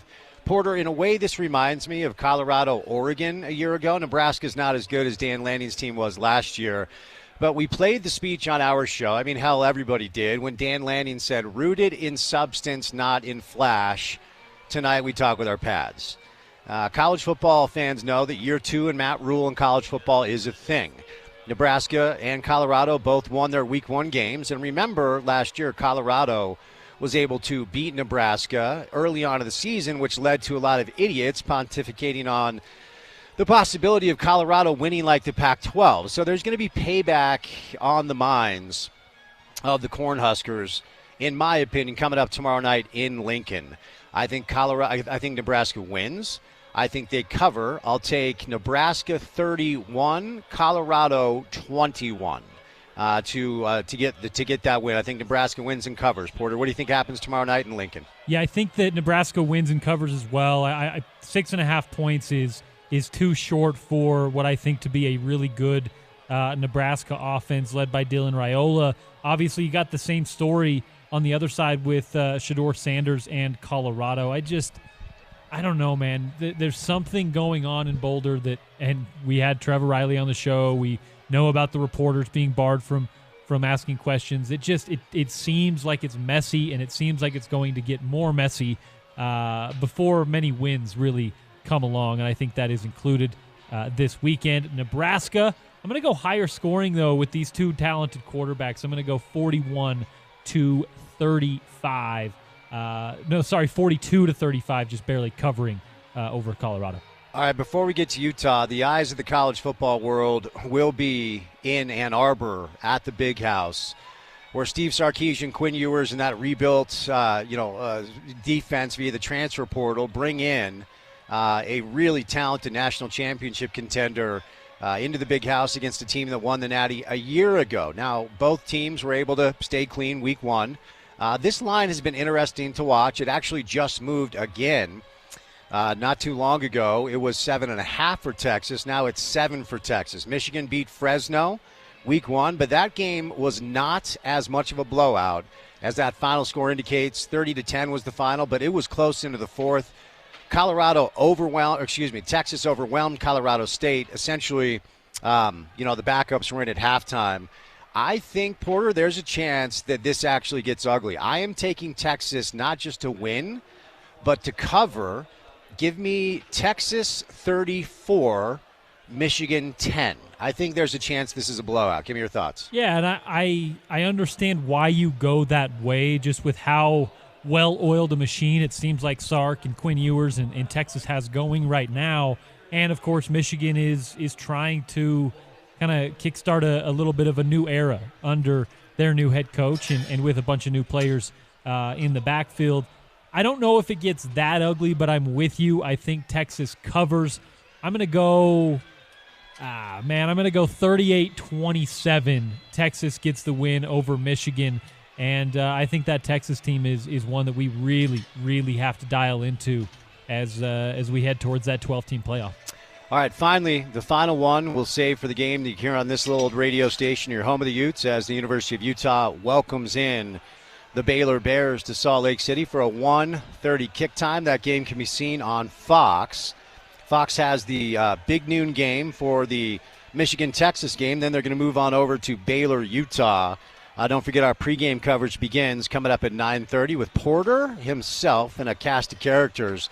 So, Baylor, of course, will represent a stiffer challenge than SUU. We started the show with that today. The line right now is 14.5. The over-under is 55.5. Line's moved a couple of times, but it's been relatively steady around 2 touchdowns. As I outlined earlier, I do think the more and more I study when it comes to this matchup and listen to people talk about it or watch some previews or what have you, it feels like a good matchup for the Utes. It's a good way for Utah to continue their soft landing into the season and, prepare for the Big 12 schedule when it actually does begin, even though this is a Big 12 school. So, excited to learn a little bit more about how Andy Ludwig wants to kind of unlock this offense, because you didn't need to see a ton against SUU. So, Porter, I think Utah wins. I think they cover. I'm taking the Utes 38, the Baylor Bears 17. Give me your thoughts. Yeah, and I think this one gets ugly, Spence. And nothing against Baylor. They do have a few things that I think will pose Utah problems. Of course, in the quarterback room, one of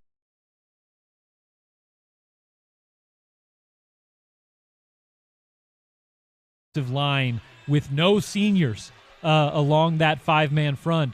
They're going to have to figure out what Dave Aranda throws at them early, and I think the first quarter of the game you're going to see low scoring. You're going to see kind of a back and forth, but I think Utah settles in. I think the non-Big 12 game, Big 12 opponent allows them to play loose, and I think that kind of wears off on Andy Ludwig and Cam Rising a little bit.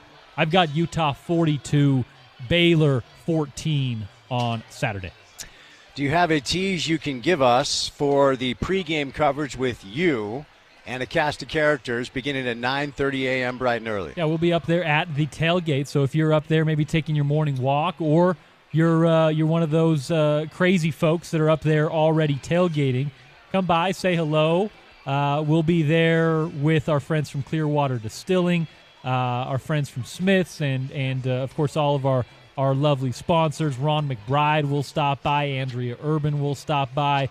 You may stop by at some point, but we'll have a good show with a bunch of folks stopping by and getting Utah ready for their first Big 12 opponent.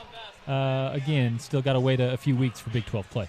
All right, there you go. So tune in tomorrow, 9:30 a.m., pregame coverage of Utah football, and the kickoff will be at 1:30 between the Utes and the Baylor Bears. We are live on site at the Greek Festival right downtown, and the chairman once again stops by. So, George, are you a football fan? Am wow. I a football fan? Okay, I just didn't know. My son played for the U. Nice. I tried to walk on in the 80s. That hurt. So you look like you were a football player. You got the stout build. Well, yeah. Were you a running back? I wanted to be a running back. Okay. But Chuck Stobart was the coach at the time. He Okay. said we need D-backs. So Okay. he stuck me back there, and I had never played that position. Because you're built like a running back. Yeah, You were probably that's what I fast told back in the day, right? Well, yeah, that's what I said. I go, hey, Yeah. I've never played this position. He goes, don't worry about it. But What position did your boy play? he was a receiver. Oh, cool. Yeah. Very nice. He played up there 18, 19. Okay. Then injured his back and had to quit. Ah, man. But he's dancing here today. There you go. Yeah, Happy so ending at the end of the day. Yeah. So we got youth football on the station. Tell us what we have this afternoon at the Greek Fest. What do you want our listeners to know? Well, one thing let me tell you about the game. Everybody that goes to the game and comes down to the Greek Festival afterwards shows their ticket stub on their phone. Porter, during the break, I finished my Euro. I had some. We've got programming in our ear. Porter, during the break. Hello. Porter, during the. Hello. Are we live? Are we back? I'm going to just go as if we're live, George. Okay, no, we're good. We're good. Sorry, technical difficulties for our listeners. We just got a brand new board installed in our studio. We're still learning how to use it. So we're back here live at the Greek Fest. George, you were saying that if you're going to the Utah game, yes, you should come down to the Greek Fest afterwards. Why is that? Well, because you show your ticket stub on your phone, or if you actually have the stub, you get in for free. For free? For free. No charge. So go to the game, come down, show your stub on your, just show the ticket stub on the phone, and it's for free. Right, no admission cost. Just walk on in. They're just going to show it to them, and they're going to say, go on in. All right, so the location is the Holy Trinity Greek Orthodox Church, which is 279 South, 300 West. Mm-hmm. Give me some parking recommendations, because it's pretty crowded down here. Where do people park? The best. Well, we've blocked off, as you can see out there, 3rd West. Yeah. You do a 45-degree angle there. We got some of 2nd and 3rd South blocked off. We don't really have parking downtown, so one of the best things to do is just take tracks. Yeah. Run tracks down to 3rd West, up there on the north side a little bit, walk here. That's what everybody does. I mean, we're going to get about 45,000 people here this weekend. 45,000? Yeah, so, and the majority of them do take tracks, so it's kind of cool. Tell me, do you know the origin story of the first Greek festival here in Salt Lake? Do you know how? Let's hear about it. I want to hear about. Let's hear about that. Before the festival, before 1975, they called it a bazaar, and all they sold was pastries. Okay. They just sold pastries because that's what our philanthropic group at the church did. Uh-huh. And in 1975, they opened it up with food, and it has grown into this. This tent is 67,000 square feet. Wow. Yeah. Over an acre and a half. It is it is wonderful to just sit here and look at the people come through. The tables are all full out there, so when the crowd hits, they're going to be like, okay, they'll be turning over, and people love to just have people come and sit with them. Oh, nice. And just enjoy their meals, and that's what's great about it. As a matter of fact, I know 3 couples that met at the festival and still married. unbelievable. Really? So if you're single, come on down to the Greek Fest, huh? This is where you. This find is where them it's right at. here. Okay, Yes. maybe I'll just hang out after the show then. Who knows? Hey, so we're gonna find you a nice Greek girl. There you go. Yeah. I've had your rice pudding and your scone. Aha. Awesome, both of them. Right. Give me some other pastries, desserts. Like what are the hits out here? Oh, the baklava, of course. Okay. That's the one. There's a pastry called the galaktobouriko, which is a custard type of a almost like a pudding, but it's wrapped with phyllo dough. Okay. That is incredible. Agmidolata, which is the almond cookies, gluten-free and delicious. We've got the walnut cake. Now that's one that everybody's got to try. This year it's spectacular. Spiced walnut cake. That's amazing. Karidopita is how they say that. And then we also have a kadaifi, kuluria, the little sugar cookies. I mentioned those earlier. Those are to die for with your coffee or your milk in the morning. Oh, amazing. But there's several other ones out there too that,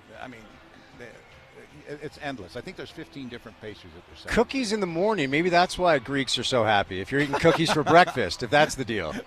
Yeah, exactly. It also might be the cocktails, though. So let's hear about the cocktails. Oh, man, we talked about that. We've got the metaxa, the cognac cocktail. It is stupid good. I keep using that word stupid, but they are ridiculously good. We have the ouzo cocktail. Those two right there as far as the hard liquor goes. But then we have our beers. The Mythos beer, which is the Greek beer, imported from Greece. Incredibly tasting beer. And then, of course, we have the Pacifico, the Hefeweizens, and stuff like that. And we want to thank all of our sponsors for being here, including ESPN. You guys have been fantastic. Great. Like I said, I'd be down here anyway, so the fact that I'm doing my show is great. If you're going to the Ute game tomorrow, you get in for free afterwards if you show your ticket stub on the phone. For people that want to come down today, what would you say to them? Just go to SaltLakeCityGreekFestival.com. You can order your tickets online, and we have a special place for the online ticket orders. They come in, they scan you, you go right in. That's right in the middle of it's between 2nd and 3rd South, right in the middle of the 10th there. They can come in there. If you don't want to do that, no big deal. Just come down, pay at the gate, come on in. Right on. George, you're the man. We'll chat again, okay? Thank you. The chairman, he's the boss man. He's good enough to give us some time here at the Greek Fest. So come on down. Like I said, it's impossible to miss. It's right downtown at the Holy Trinity Greek Orthodox Church. 279 South, 300 West. They're open until 10 o'clock tonight. They reopen tomorrow at 11 a.m. They go until 10. And on Sunday, it's noon until 9. So it is the Greek Fest. I'm telling you, if you're looking for something to do this weekend, get the kids out of the house, you want some great food and drinks, they do an awesome job. And they're the nicest people, man. It's such a great culture. So come on down. All right, we got 2 hours down. We have 2 hours to go before we catch a break. Got to tell you about my good friends at Advanced Window Products. Nate Orchard, Jake Weber, just as I was saying about George and his staff down here, when you choose a business, let's call it how it is. You choose the people that run the business, so choose these people because Nate and Jake are awesome. It's a family business. The Orchard family are super great people. They've been in our community forever trying to help people out with the best window replacements possible. Sales and installation all in-house, which means there's no middleman markup. They build, install, guarantee for life. You get lifetime warranties that you can transfer to the next homeowner. The football special is this week only. You save $2,500 off when you purchase 10 windows or more. Beat the rush and order today from the factory to your front door in 8 weeks or less. Here's the number, 801-850-9100. That's 801-850-9100, 801-850-9100. All right, coming up on the other side, we'll get to know the Baylor Bears. John Morris, play-by-play voice of Baylor, will stop by. Then Chris Kamrani joins us. It's a Drive on a Friday. It's good to have you with us right here on ESPN 700.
All right, live today on a Friday at the 48th Annual Greek Festival here in downtown Salt Lake City, Utah. It's right outside the Greek Orthodox Church. Can't miss it. The Holy Trinity Greek Orthodox Church is 279 South, 300 West here in downtown Salt Lake. Porter, I have some good news and some bad news. The good news is a flaky chocolate pastry was just set in front of me that is warm and ready to eat. The bad news is I've had 3 scones, an entire bowl of rice pudding, a gyro, and lemon rice. I don't think I may have to tap out, man, even though this fresh pastry was put in front of me. It's a good problem to have, but I'll take whatever you have left over. Porter's going to come down after the show. You guys should come down as well. Reminder, if you're going to the Utah football game tomorrow, bring your ticket stub just on your phone and show it down here at the Greek Festival. You get in for free. Speaking of the Utah football game tomorrow, the Utes welcome in the Baylor Bears. And the voice of the Baylor Bears, John Morris, is our guest on this lovely Friday afternoon. John, happy Friday, sir. How are you? I appreciate it. Thank you very much. We are on the ground in Salt Lake City and looking forward to the game tomorrow. Very nice. Yeah, should be a good one. Excited for this. And both teams handled their business in rather overwhelming fashion in Week 1. Let me start, John, with your overall takeaways with what Baylor was able to do Week 1 against Tarleton State. You know, they did what they should have done, and that's a plus, you know, because there were upsets and near upsets. Look at Texas Tech and Abilene Christian. And Baylor really wasn't threatened by Tarleton State last week. So the offense was good, 45 points. Defense was good, gave up 3 points. Played a lot of guys, didn't get anybody hurt. Didn't have to show the whole playbook, which is a plus. And so they got the win, checked that box, and now definitely a step up playing Utah tomorrow. So, as everybody knows, in fact, 3 days from now will be the 1-year anniversary from when Baylor and Utah last played. You know, last year, of course, it was down in your neck of the woods. It was a close game. But these two teams, John, as we've talked about all week, they're massively different than they were a year ago. Both of them are, quite frankly. Let me start here. How is Baylor a different team this year than they were last year, Week 2, when Utah went down there and got the win? Yeah, good question. And Baylor is different. Number one, offensively. It's a different offense that you'll see tomorrow from Baylor compared to last year. Last year it was the wide zone offense. Jeff Grimes, you remember him from his time at BYU. He was our offensive coordinator, and just running that wide zone offense, and it just didn't produce like it needed to. So some pretty major changes in the offseason. Coach Grimes is now the offensive coordinator at Kansas. Our new OC is Jake Spence.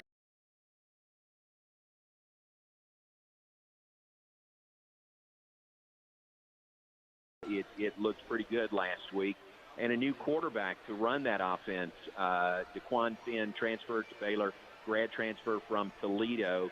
Veteran quarterback, ran this offense up there, so he's the right guy, you know, to run this offense for Baylor. So that is the major change that you'll notice. Maybe some other subtle changes. Defensively, our head coach, Dave Aranda, is now calling plays defensively. The defensive coordinator, there's somebody else that is the defensive coordinator, but Dave calls the plays, and he just thinks that's the best for this team to be as good as it can be. And it's asking a lot for the head coach to also be, you know, the signal caller defensively, but so far so good through one game. I wanted to follow up there. Of course, Coach Aranda spent time out in our neck of the woods with Utah State under Gary Anderson. Yep.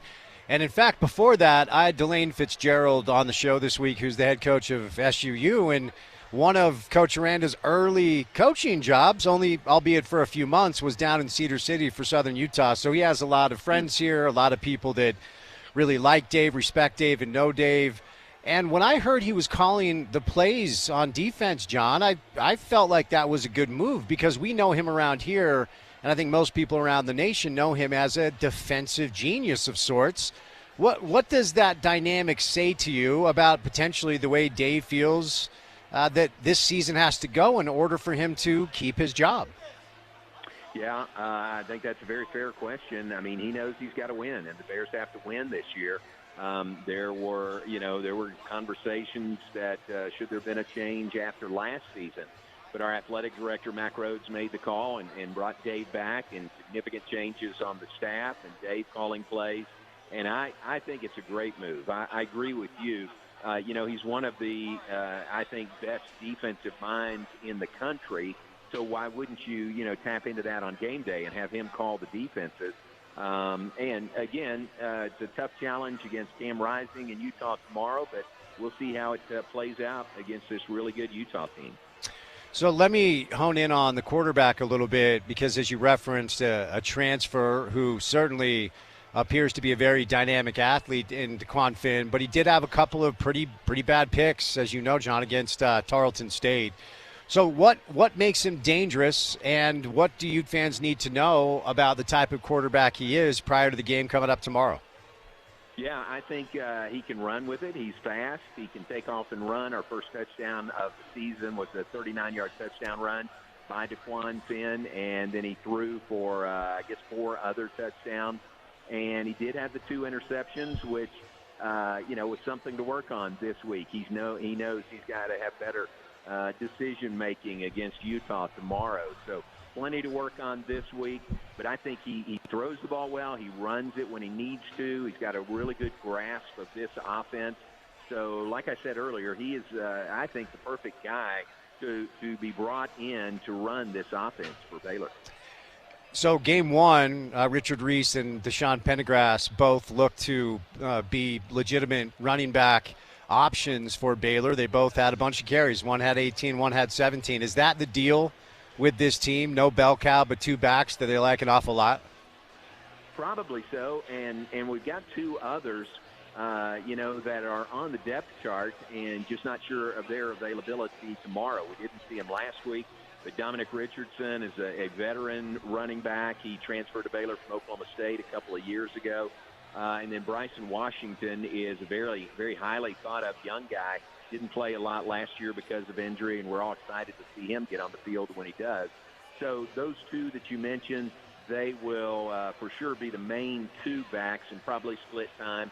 And then hopefully these other 2 will be available and can get some carries tomorrow also. Schematically, John, how do they try to get DeQuan involved in the run game and out of the pocket? How much of it is QB run by design? How much of it is letting a dynamic athlete kind of figure it out when it collapses in on him? Yeah, a little bit of both. I mean, he's got the ability to extend plays if he feels the pressure in the pocket and take off if he needs to. But I think there's some designed runs for him also. I would say that the touchdown run that he had last week, just thinking through that play, nobody touched him. Nobody was near him. I think it was just he was back there and he saw that wide expanse of green grass and just took off, and nobody could catch him before he got to the end zone. So I think it's a little bit of both. I think there'll be some called runs for him, but again, that's a pretty good weapon, when you're able to run if you need to. Okay, tight end, wide receivers on the outside when they're not, rushing the football. DeQuan 14 of 22 last week, 192. Who are the main targets on the outside, whether it's tight end, wide out, as far as who DeQuan's going to look to throw to? Yeah, well, we thought we had a lot of tight ends, but then you look at what Utah does, and oh my gosh, we don't have anybody. But they'll throw to the tight end some. It's been a pretty good weapon. Kelsey Johnson was number 1 guy. Michael Trigg is new.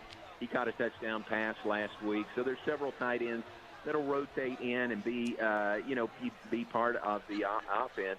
And then a little further out in the slot, we got a guy named Monterey Baldwin, wears number 4, really fast, just a freakish athlete with his strength and his speed. And, he can stretch the field for sure.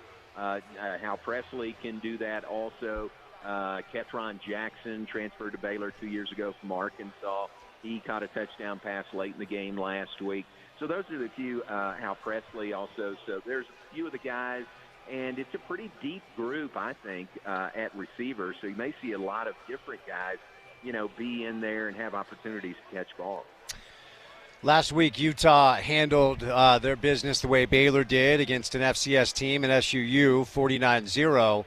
And I'm being nitpicky here because it was 49-0, John. But there were some moments where the offensive line broke down, and Cameron Rising had to scramble and take some hits, which did not make Coach Witt all that happy. So let me ask you about Baylor's front, their front seven, the D-line individually, specifically. I mean, if Utah football does have an area of, I'll just say, intrigue, because they have plenty of returning talent along that O-line. Some players have moved around and are trying new positions, but that may be, again, stretching here for the sake of Sports Talk Radio, a bit of their Achilles heel week one. What does Baylor look like up front? Are they ready to handle this Utah offensive line? Well, we'll find out. I mean, it is such a step up, from what we saw last week. No offense to Tarleton State, but that'll be tough. And this, games are won in the trenches, that offensive line and the defensive line, one way or the other. So it'll be a real test for our guys. I think that our guys will be up to the test. They'll rotate a lot of guys in and out. We practice, in the heat in Waco, and I think the heat here, even though it's going to be warm tomorrow, I think they'll be able to handle that. But they will rotate several guys in. So I'm anxious to see. I really am interested to see how it goes tomorrow with that defensive front for the Bears. You referenced the heat, and it will be warm tomorrow, but it's not going to be Texas warm. But we have here, as you know, John, altitude, which is real. It's real for, I cover our local soccer team, and they brought in a grip of new players, and like half of them aren't ready to play because they're not ready for the altitude. I wonder, I don't know if Dave says anything about it or if that's a storyline at all, but what's kind of the thoughts? Because Baylor's been here, BYU, it's not like this is the first trip Baylor's made to Utah, but is that dynamic talked about, the acclimating to the elevation here in Utah? I don't know for sure, but I think that they don't even mention it. I think they don't want to put it in the minds of the guys, as another hurdle to overcome. So that's what I would guess. I did notice as we got our radio equipment down in the equipment room, in the locker room here, the big sign on the wall in the visiting locker room that says elevation, 5,000 feet. So you can't escape it, They're going to know it. But, again, that's where your conditioning through the summer, through the heat, hopefully pays off for you. Not so much battling the heat tomorrow, but just handling the altitude and, both of those combined tomorrow. You reference ultimately games being won and lost in the trenches, and, of course, that's the MO of Kyle Whittingham. It always has been, and he told us, Big 12 Media Days, on this radio show that he believes his deepest spot is D-line and pass rushers. He can rotate in and out. There's top-end talent, but there's depth too. So tell me about that Baylor front on the offensive side, because they're in for, John, I can tell you, a very stiff test coming up tomorrow afternoon. No question. Yeah, we know that. And I'll, again, be interested to see how our offensive front handles it. That was a real issue with Baylor last year when we struggled and finished 3-9. The offensive line just didn't control.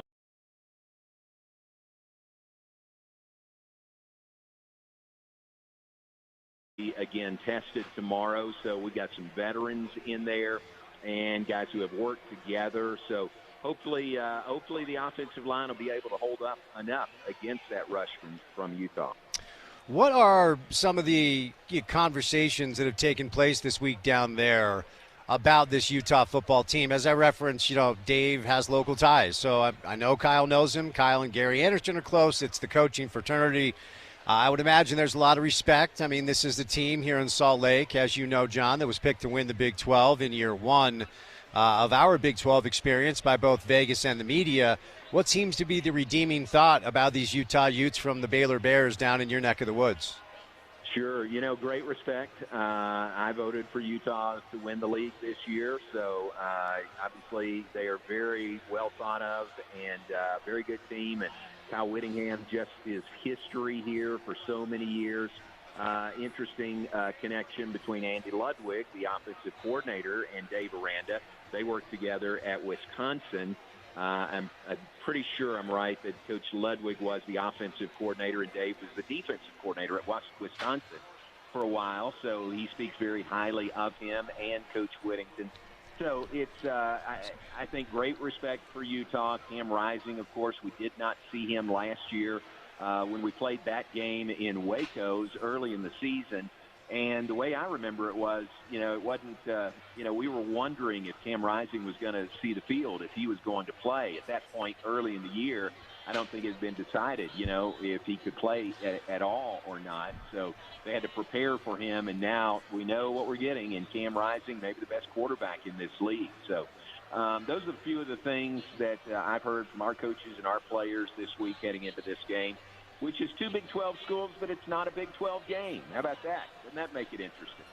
Yeah. I mean, I don't know how many times I've had to explain that, and I still get questions about it. And I heard people this morning on some national platforms make the mistake, like Utah's first Big 12 game. It's like, no, that's not. Exactly. It's not how it is. But hey, before I set you loose, John, as I referenced, this is our first Big 12 experience. Even though this is not a Big 12 game, our first Big 12 game will be on the road, Stillwater against Oklahoma State. There are a lot of people out here, and I've been one of them, that has bemoaned the Pac-12 being broken down brick by brick and the unbelievably inept leadership that allowed that to happen. But we've moved on, and now we're in this conference. What would you say to Ute fans out here, this fan base that's never experienced life on the road in the Big 12, about some things that we're in for as long as we're conference partners, which, let's be honest, who knows how long that will be? Yeah, number one, I agree with you about the demise of Pac-12. That's just sad, So much history there, and Utah was a part of it for so many years. It's just sad to see, that a conference that has that much history doesn't even exist anymore. So, number one, I hated to see that. Number two, I appreciate our leadership, Commissioner Yormark and others who made the most of a bad situation of the Pac-12 and added these 4 schools coming in to the Big 12 this year. And I think all 4 of these schools are great additions.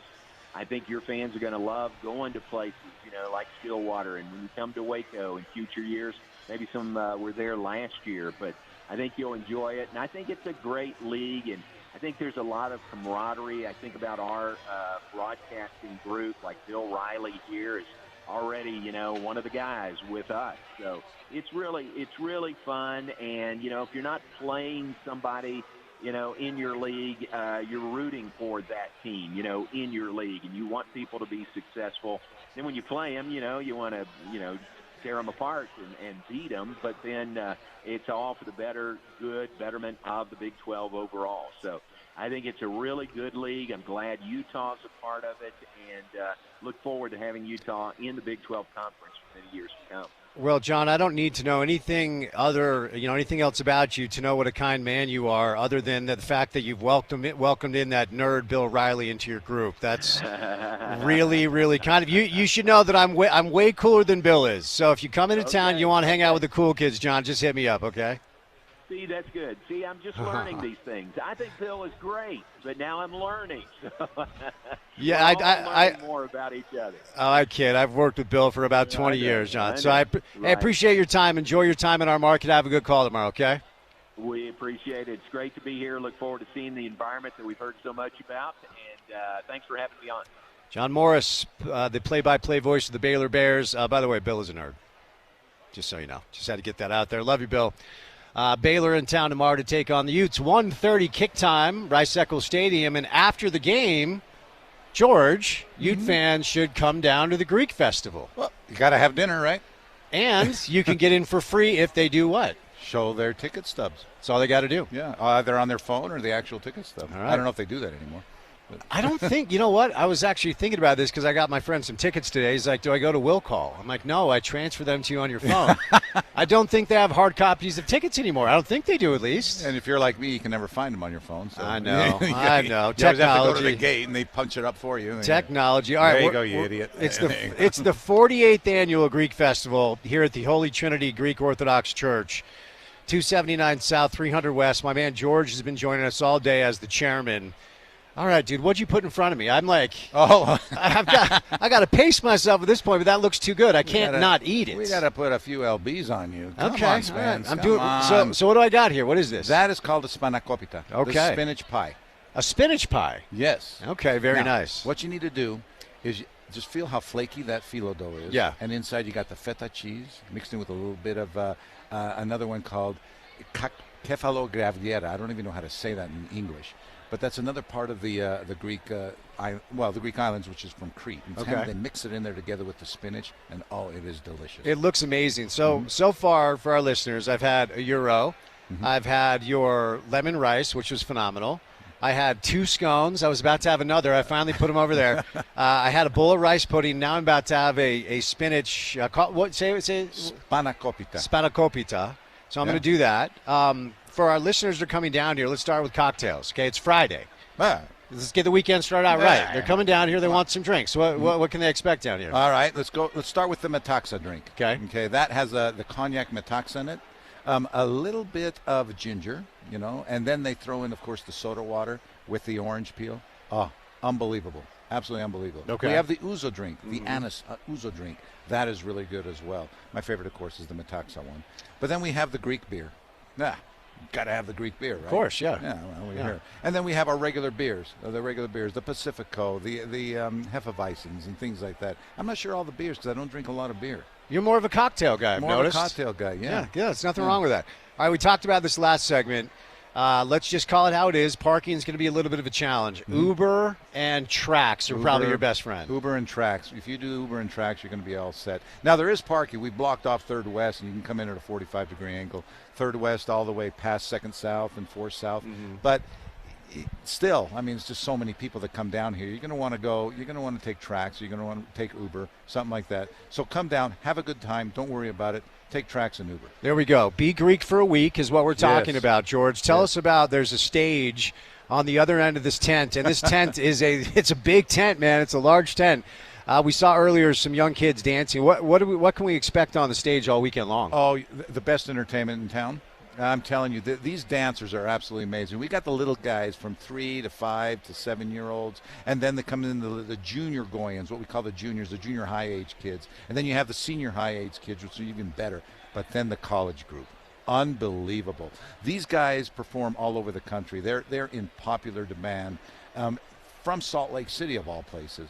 This is one of the larger Greek parishes in the country, so we're able to, we've got a lot of kids. And they come up, and you'll see that large group coming up here about 4:30, and they're just absolutely phenomenal. It's so interesting to me that I feel like the Greek culture here, the Greek community here, is so big and widespread, yet I'm not sure how many people really fully understand how ingrained it is in the Salt Lake community. Does that make sense? It does make sense. And what's phenomenal is, like I said, from the time the immigrants came at the turn of the century in the 1900s until today, it's amazing where the Greeks have progressed. Because they used to be miners, they used to be laborers, things like that. But then they said, you know what, we got to go to school. And we got to learn things. So they became engineers. They became lawyers. They became doctors. They get their master's degrees in these, in these great little, areas of education. And then they move on. They don't just sit back and say, oh gosh, I'm not going to be able to do anything. Greeks are entrepreneurial type of people. And for the most part, we like to say, okay, here's what we're going to do. From the time they're about in junior high, they say, this is what I want to do in life.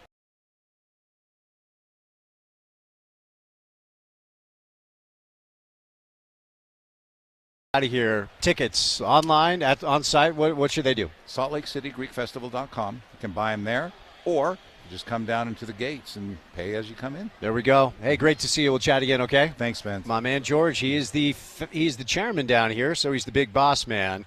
As we're live at the 48th Annual Greek Festival at the Holy Trinity Greek Orthodox Church, which is 279 South, 300 West. As George just outlined, there's some parking on 3rd West, not a ton. Your best bet is Uber or Trax.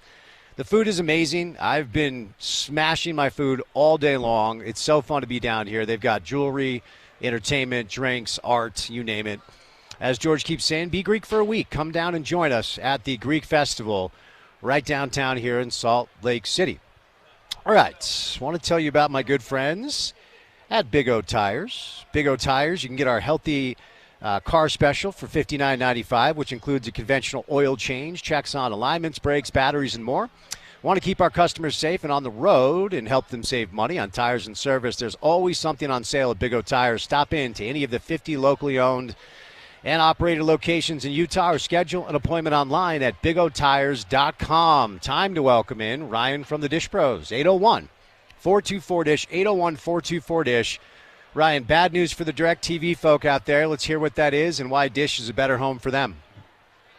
You know, Dish is a better home all the way around, especially, you know, cable, DirecTV customers.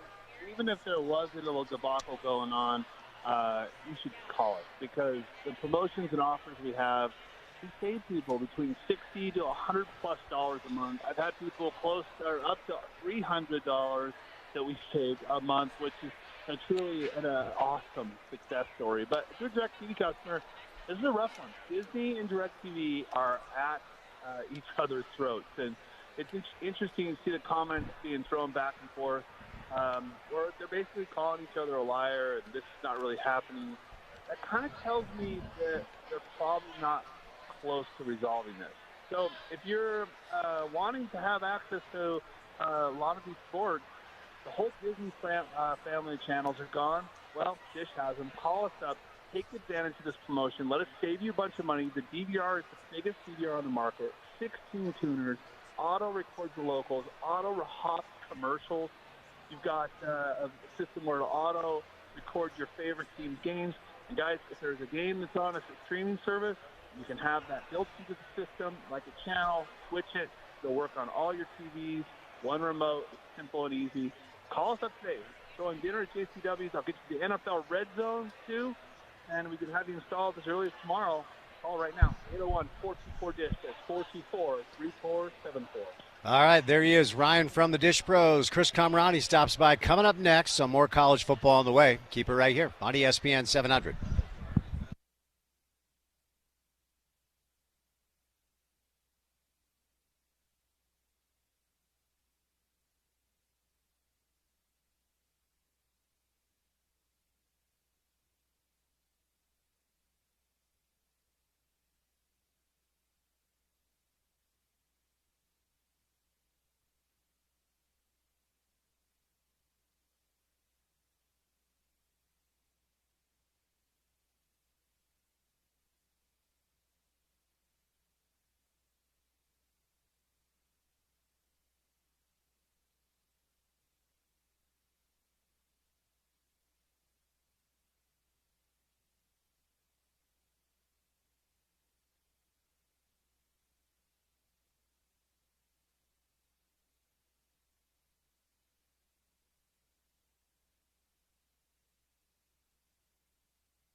Huh.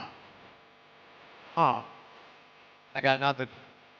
I really don't. I mean, I'm at the Greek Festival where I've just been downing gyros, lemon rice pudding, scones with Greek honey. Now I've got a little spinach feta situation happening. And I was hoping that my good friend who lives here locally was going to join me and eat a gyro on me, not literally, but I'd pay for it to make sure it was free. But Chris Kamrani joins us on a Friday, not live, with a song that I can't. Usually I have a guess, CK. I got nothing for this one. Lay it on me. Well, I was gonna say Yanni. I was Ooh. going to maybe like placate to the masses and the theme of the day, but I thought I would throw you a curveball. And every once in a while, I can get the deuce over the plate. Okay, so what do we? I don't even know. I can't even guess like an artist. I have no clue. What'd you bring us? Oh, her name is Ray. She's very Okay. good. She's a Amy Winehouse-ish type pop jazz singer from the UK. Very good. I would recommend it. I'll check it out. All right. Wish you were here. Do you frequent the Greek Fest? Because I got to say, I've never done my show here, but I'm here, I feel like, every single year. And it seems to me, CK, the Greek Fest would kind of be right down your alley, Amanda's alley. Do you get down here at all? Have a little bit in the last decade. I mean, you're right. It is up my alley. I love the festival. I love Greek food. It is also up my alley in that I'm ethnically ambiguous for a lot of folks in the state, so I can pass for Italian, Greek. The list goes on and on. So I like to keep people on their toes. It's like anytime we go traveling internationally, if we're going to a place that has a population that potentially could look like me, they just walk up to me and start speaking their language. So, yes, do love the Greek Fest. Unfortunately, could not make it today. The window was too close with the kiddo and the partner coming home, and I just didn't think I could thread the needle, unfortunately. I hate that I'm going to ask you this, but I'm going to ask you it. What do you get most in our state as far as your ethnicity? Is there one that stands out among the rest? No, I do weirdly get Italian or Greek. Yeah, I could see Greek. Yeah. Yeah, but listen, when we went to Puerto Rico on vacation, people spoke Spanish to me. When I went to Brazil for the Olympics, people spoke Portuguese to me. When I went to Italy for our honeymoon, people spoke Italian to me. So it's not just on the good people of Utah. I just can, fortunately for me, unfortunately for the masses, I can confuse people. A man for all seasons, the Chris Kamrani story here on The Drive on a Friday. All right, CK, since you and I last spoke, Utah handled their business at SUU.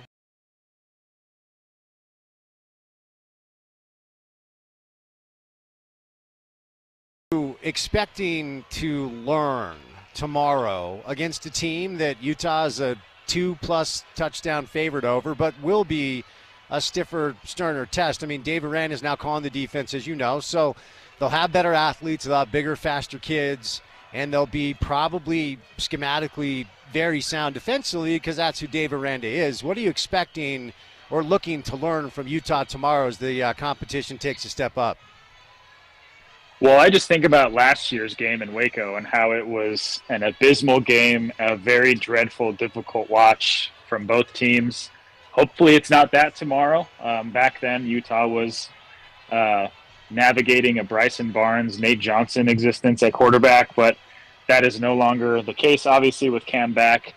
I don't know, man. Maybe I'm a throwback. Maybe I'm just an old school guy. I'd like to see Utah be able to run the football more and become more multidimensional. I think people maybe who don't know Utah that well fell in love with the statistical line of Cam throwing 5 touchdown passes in a quarter and a half against an FCS opponent, which was great. But, to your point, Utah's going to face a much stiffer test tomorrow against a guy who knows how to call defenses, a guy who's done it at very high levels, starting, Utah State with Gary Anderson, then going to LSU and Wisconsin and so on and so forth. So this guy knows what he's doing, and it will be fascinating to see how Andy Ludwig attacks Aranda's defensive scheme, because I do think this is a more versatile Utah offense than maybe in years past, but they have to figure out who's going to be the guy who can alleviate the pressure on Cam to, not have to drop back and throw 35 times a game. Dijon Stanley, wide open on 2 wheel routes and ran past lesser players, or weapon unlocked, Christopher? Can I say both? You can, sure. Okay, yeah, I'll say both. Historically, Andy has been a guy who likes to have a change of pace back behind a guy who can potentially be a 3-down back. I don't think Utah has that 3-down back this year as of right now. So you're just going to continue to see a amalgamation of Mekhi Bernard, Mike Mitchell, Jalen Glover, guys who are, bringing various different skill sets, and then Dijon Stanley can be your wild card. I would be fascinated to see if he's a guy that eventually gets carries, as opposed to trick/gimmick plays. Obviously, his speed is something that can really help this offense go, and it's something that they should try to further round out their game plan around. If he's a guy that's going to be able to make these kind of game-changing plays, these defense back-breaking plays, then you have a perfect complement to a stable of running backs that they can get the job done. And then on top of that, guys like Brant Kuithe, Dorian Singer, Micah Pittman, the list goes on and on. So, speaking of Dorian Singer, let me just ask you a question about him. And I had Scott Mitchell on the show on Tuesday. We were off on Monday. And I asked him, 2 catches, 31 yards. There was one play where Dorian actually, upon review, because you know me, I'm a film guy. It was my third time through when I caught the skinny post waggle sideline. I don't want to get too deep into it, but some separation by Dorian, wide open, and Cameron missed him. It probably would have been about a 35-yard gain. And Scott's point was they scored so quickly they didn't need to get everyone else involved, so you shouldn't be concerned. 2 catches, 31 yards. But this was the guy we heard about, Chris, all preseason. Are you expecting maybe a little bit more of an intentional, approach to kind of force feed him a little bit to get him going? I would think so, but again, I think you're also talking about a game in which you didn't have to get him all that involved, and by that I mean you don't have to tip your hand to the opposing defense, because opposing teams know that Dorian Singer's very good. Like, this is not going to be new to them. He was very good at Arizona. He was decent at USC.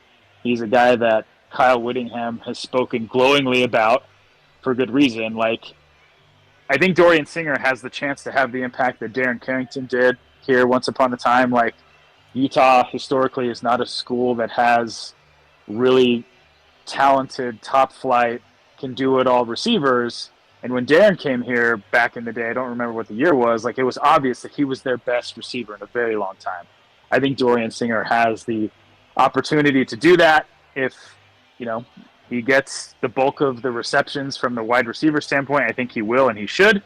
But if you're facing a Baylor team that you get up 21-0 in the first or second quarter, like, football's weird, man. Like, I just don't know, like, how much it would behoove Andy and the staff to open up the playbook, so to speak, when they don't necessarily have to, if that makes sense. Sure. All right, the Caleb Lohner redemption game, coming up tomorrow. Caleb played basketball at Baylor, now playing football at the U. Played basketball at the U and BYU. It's a long and winding road. Now that we've seen it in action, Chris, it wasn't just the touchdown catch. That was the highlight. He played a grip of snaps, before the game was out of hand. Like, it appears he might be the number 2 tight end in a room that has 4 or 5 really good ones. What do you make of this early season storyline of this former basketball player playing high-level football for Utah? Well, I'm going to push back from one guy who grinds tape to another. I'm going to push back on him being potentially the number 2 guy. I think that's going to be Landon King.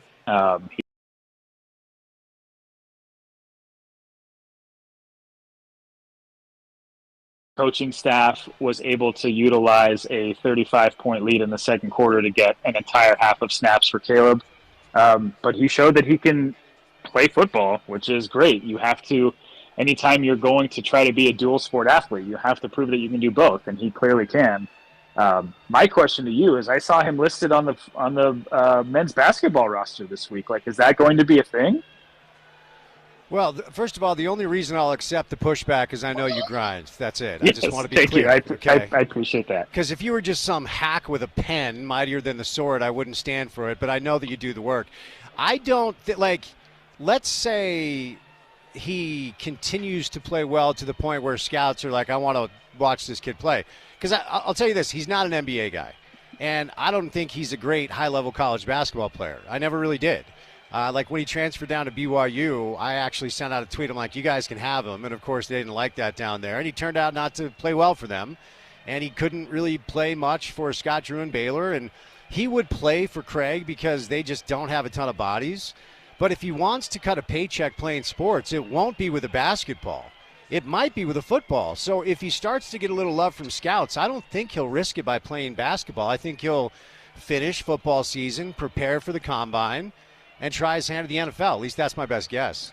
Yeah, I mean, I think that makes sense. And I guess I don't know what the breakdown is from a scholarship allotment standpoint. Like, is he counting towards the athletic department's scholarship budget as a football player and not a basketball player? It would be interesting. I should know these things before I come on the drive. But, I know Craig had a lot of holes that he needed to fill. So, to your point, it will be very fascinating to see if he ends up becoming a number 2 option in the 22-12 personnel packages, as we all know very well. Talk to me. It will be interesting to see if he becomes that guy on the other side of Brant, or if he becomes a guy that's more of a developmental player that's going to come along at his own pace, and the coaching staff knows that they don't have to necessarily rush him. Then, if he's a guy that ends the season with 15, 20 receptions, maybe it makes sense for him to play basketball. I just think we've got to be careful. We can't jump the gun and say this guy is the next, Antonio Gates or Jimmy Graham. He's a very good, talented, young dude who can play 2 sports. All right, in about 12 minutes from now, BYU-SMU kickoff. So I want to welcome in the BYU pregame listeners here to ESPN 700. Shout out to you guys. Give me a thought on this, CK, because I don't think, at least from what I've heard, I don't feel like people are talking about the potential ramifications of a loss tonight for BYU. And they're on the road, and they're a 12.5-point dog. So they're not expected to win. It would be a big upset if they did. But here's the thing. You lose coming up in a few minutes when this game starts. If you lose tonight, you have to go on the road at Wyoming next week and win. And then you have to find 4 conference wins to go bowling. And CK, I don't see it. I look at the schedule, I'm like, I don't see 4 conference wins. Now, of course, everything could change, but give me your thoughts on what I perceive to be a rather big game for BYU tonight against SMU. Yeah, I mean, I'm just poring over the schedule right now. There are, I would say, a trio of games that Agreed. BYU should be in the mix to win, but oddly, like, those are mainly on the road. Like, if we're talking about Baylor, UCF, Arizona State, and then you get Houston at home at the end of the year, but most of their tough games are at home or in Salt Lake against Utah. I don't know what a loss at SMU on a Friday, on a short week, like, I don't think that's damning necessarily. I just think if we're being realistic about where the program is, like, you just want to see BYU go out and compete. Now, if they go and get their doors blown off, that's maybe another story. But I just don't think that we're in, at least we shouldn't be, in my opinion, in the realm of overreacting to I don't know. SMU is not what it was 10 years ago. They are a decent program now, and they're finally able to flex their NIL muscles like they used to illegally way back in the day. So I just don't think a loss, in Dallas on a short week is all that damning for the coaching staff. All right, before I set you loose, and I hope you have a lot of respect for me, because I'm about to, on a Friday before the college football weekend, finish with a question about the lads. That's right. Yeah. That's right. That's what we're doing before I set you loose. All right, another big break, man. The schedule this year has been so weird. 5 new guys kind of still acclimating themselves. I felt like, Chris, from my soccer neophyte eye, against the Revs. Shout out to the Revs. You could see some stuff from Diogo that I don't think you saw against San Jose, and I know they want to throw that out the window. But what do you think they're trying to accomplish over the next 8? I think it'll be a 15-day break between matches. And where are you at with this team as we are down to, I think, the final 8 games before the playoffs start? Well, just looking ahead at the schedule, you go to a place next weekend on the 14th in Houston that has had your number. That's now bounced you out of the playoffs, has beaten you at home often the last couple of years, and smoked you in Leagues Cup last month. So I'm fascinated to see what Pablo's group has up their sleeve, because I think this is a game where you look at the way things are trending for this club. They sold their most dynamic player. They've dealt with the suspension and injury of their best player and a one-time MVP candidate. And you're coming off a decent performance, a game in which RSL definitely should have scored more than 2 goals. But you get finally on the right side of things after a tough, 2 months. If Chicho Arango is healthy, I think this team, this is not a very hot take. This is a very warm, obvious take, but this team will only go as far as the likes of Chicho Arango. And I think I would argue now Diego Luna will take them. So if Chicho is going to be available next weekend against Houston, I would like to see this team play a little pissed off, for our guy JP. JP I know wants some revenge. He's very upset about, the Dynamo kind of owning RSL. Mm-hmm. And I would like to see this team come out with a little fight, because anytime you're playing a team that's had your number, not just this year, but I guess we can be honest, a couple years now, you would like to see eventual pushback eventually. No, I agree, and I think John Paul would appreciate that. He might even say Houston's not a real place. Who knows? All right, Chris, appreciate the time, brother. Have a good weekend.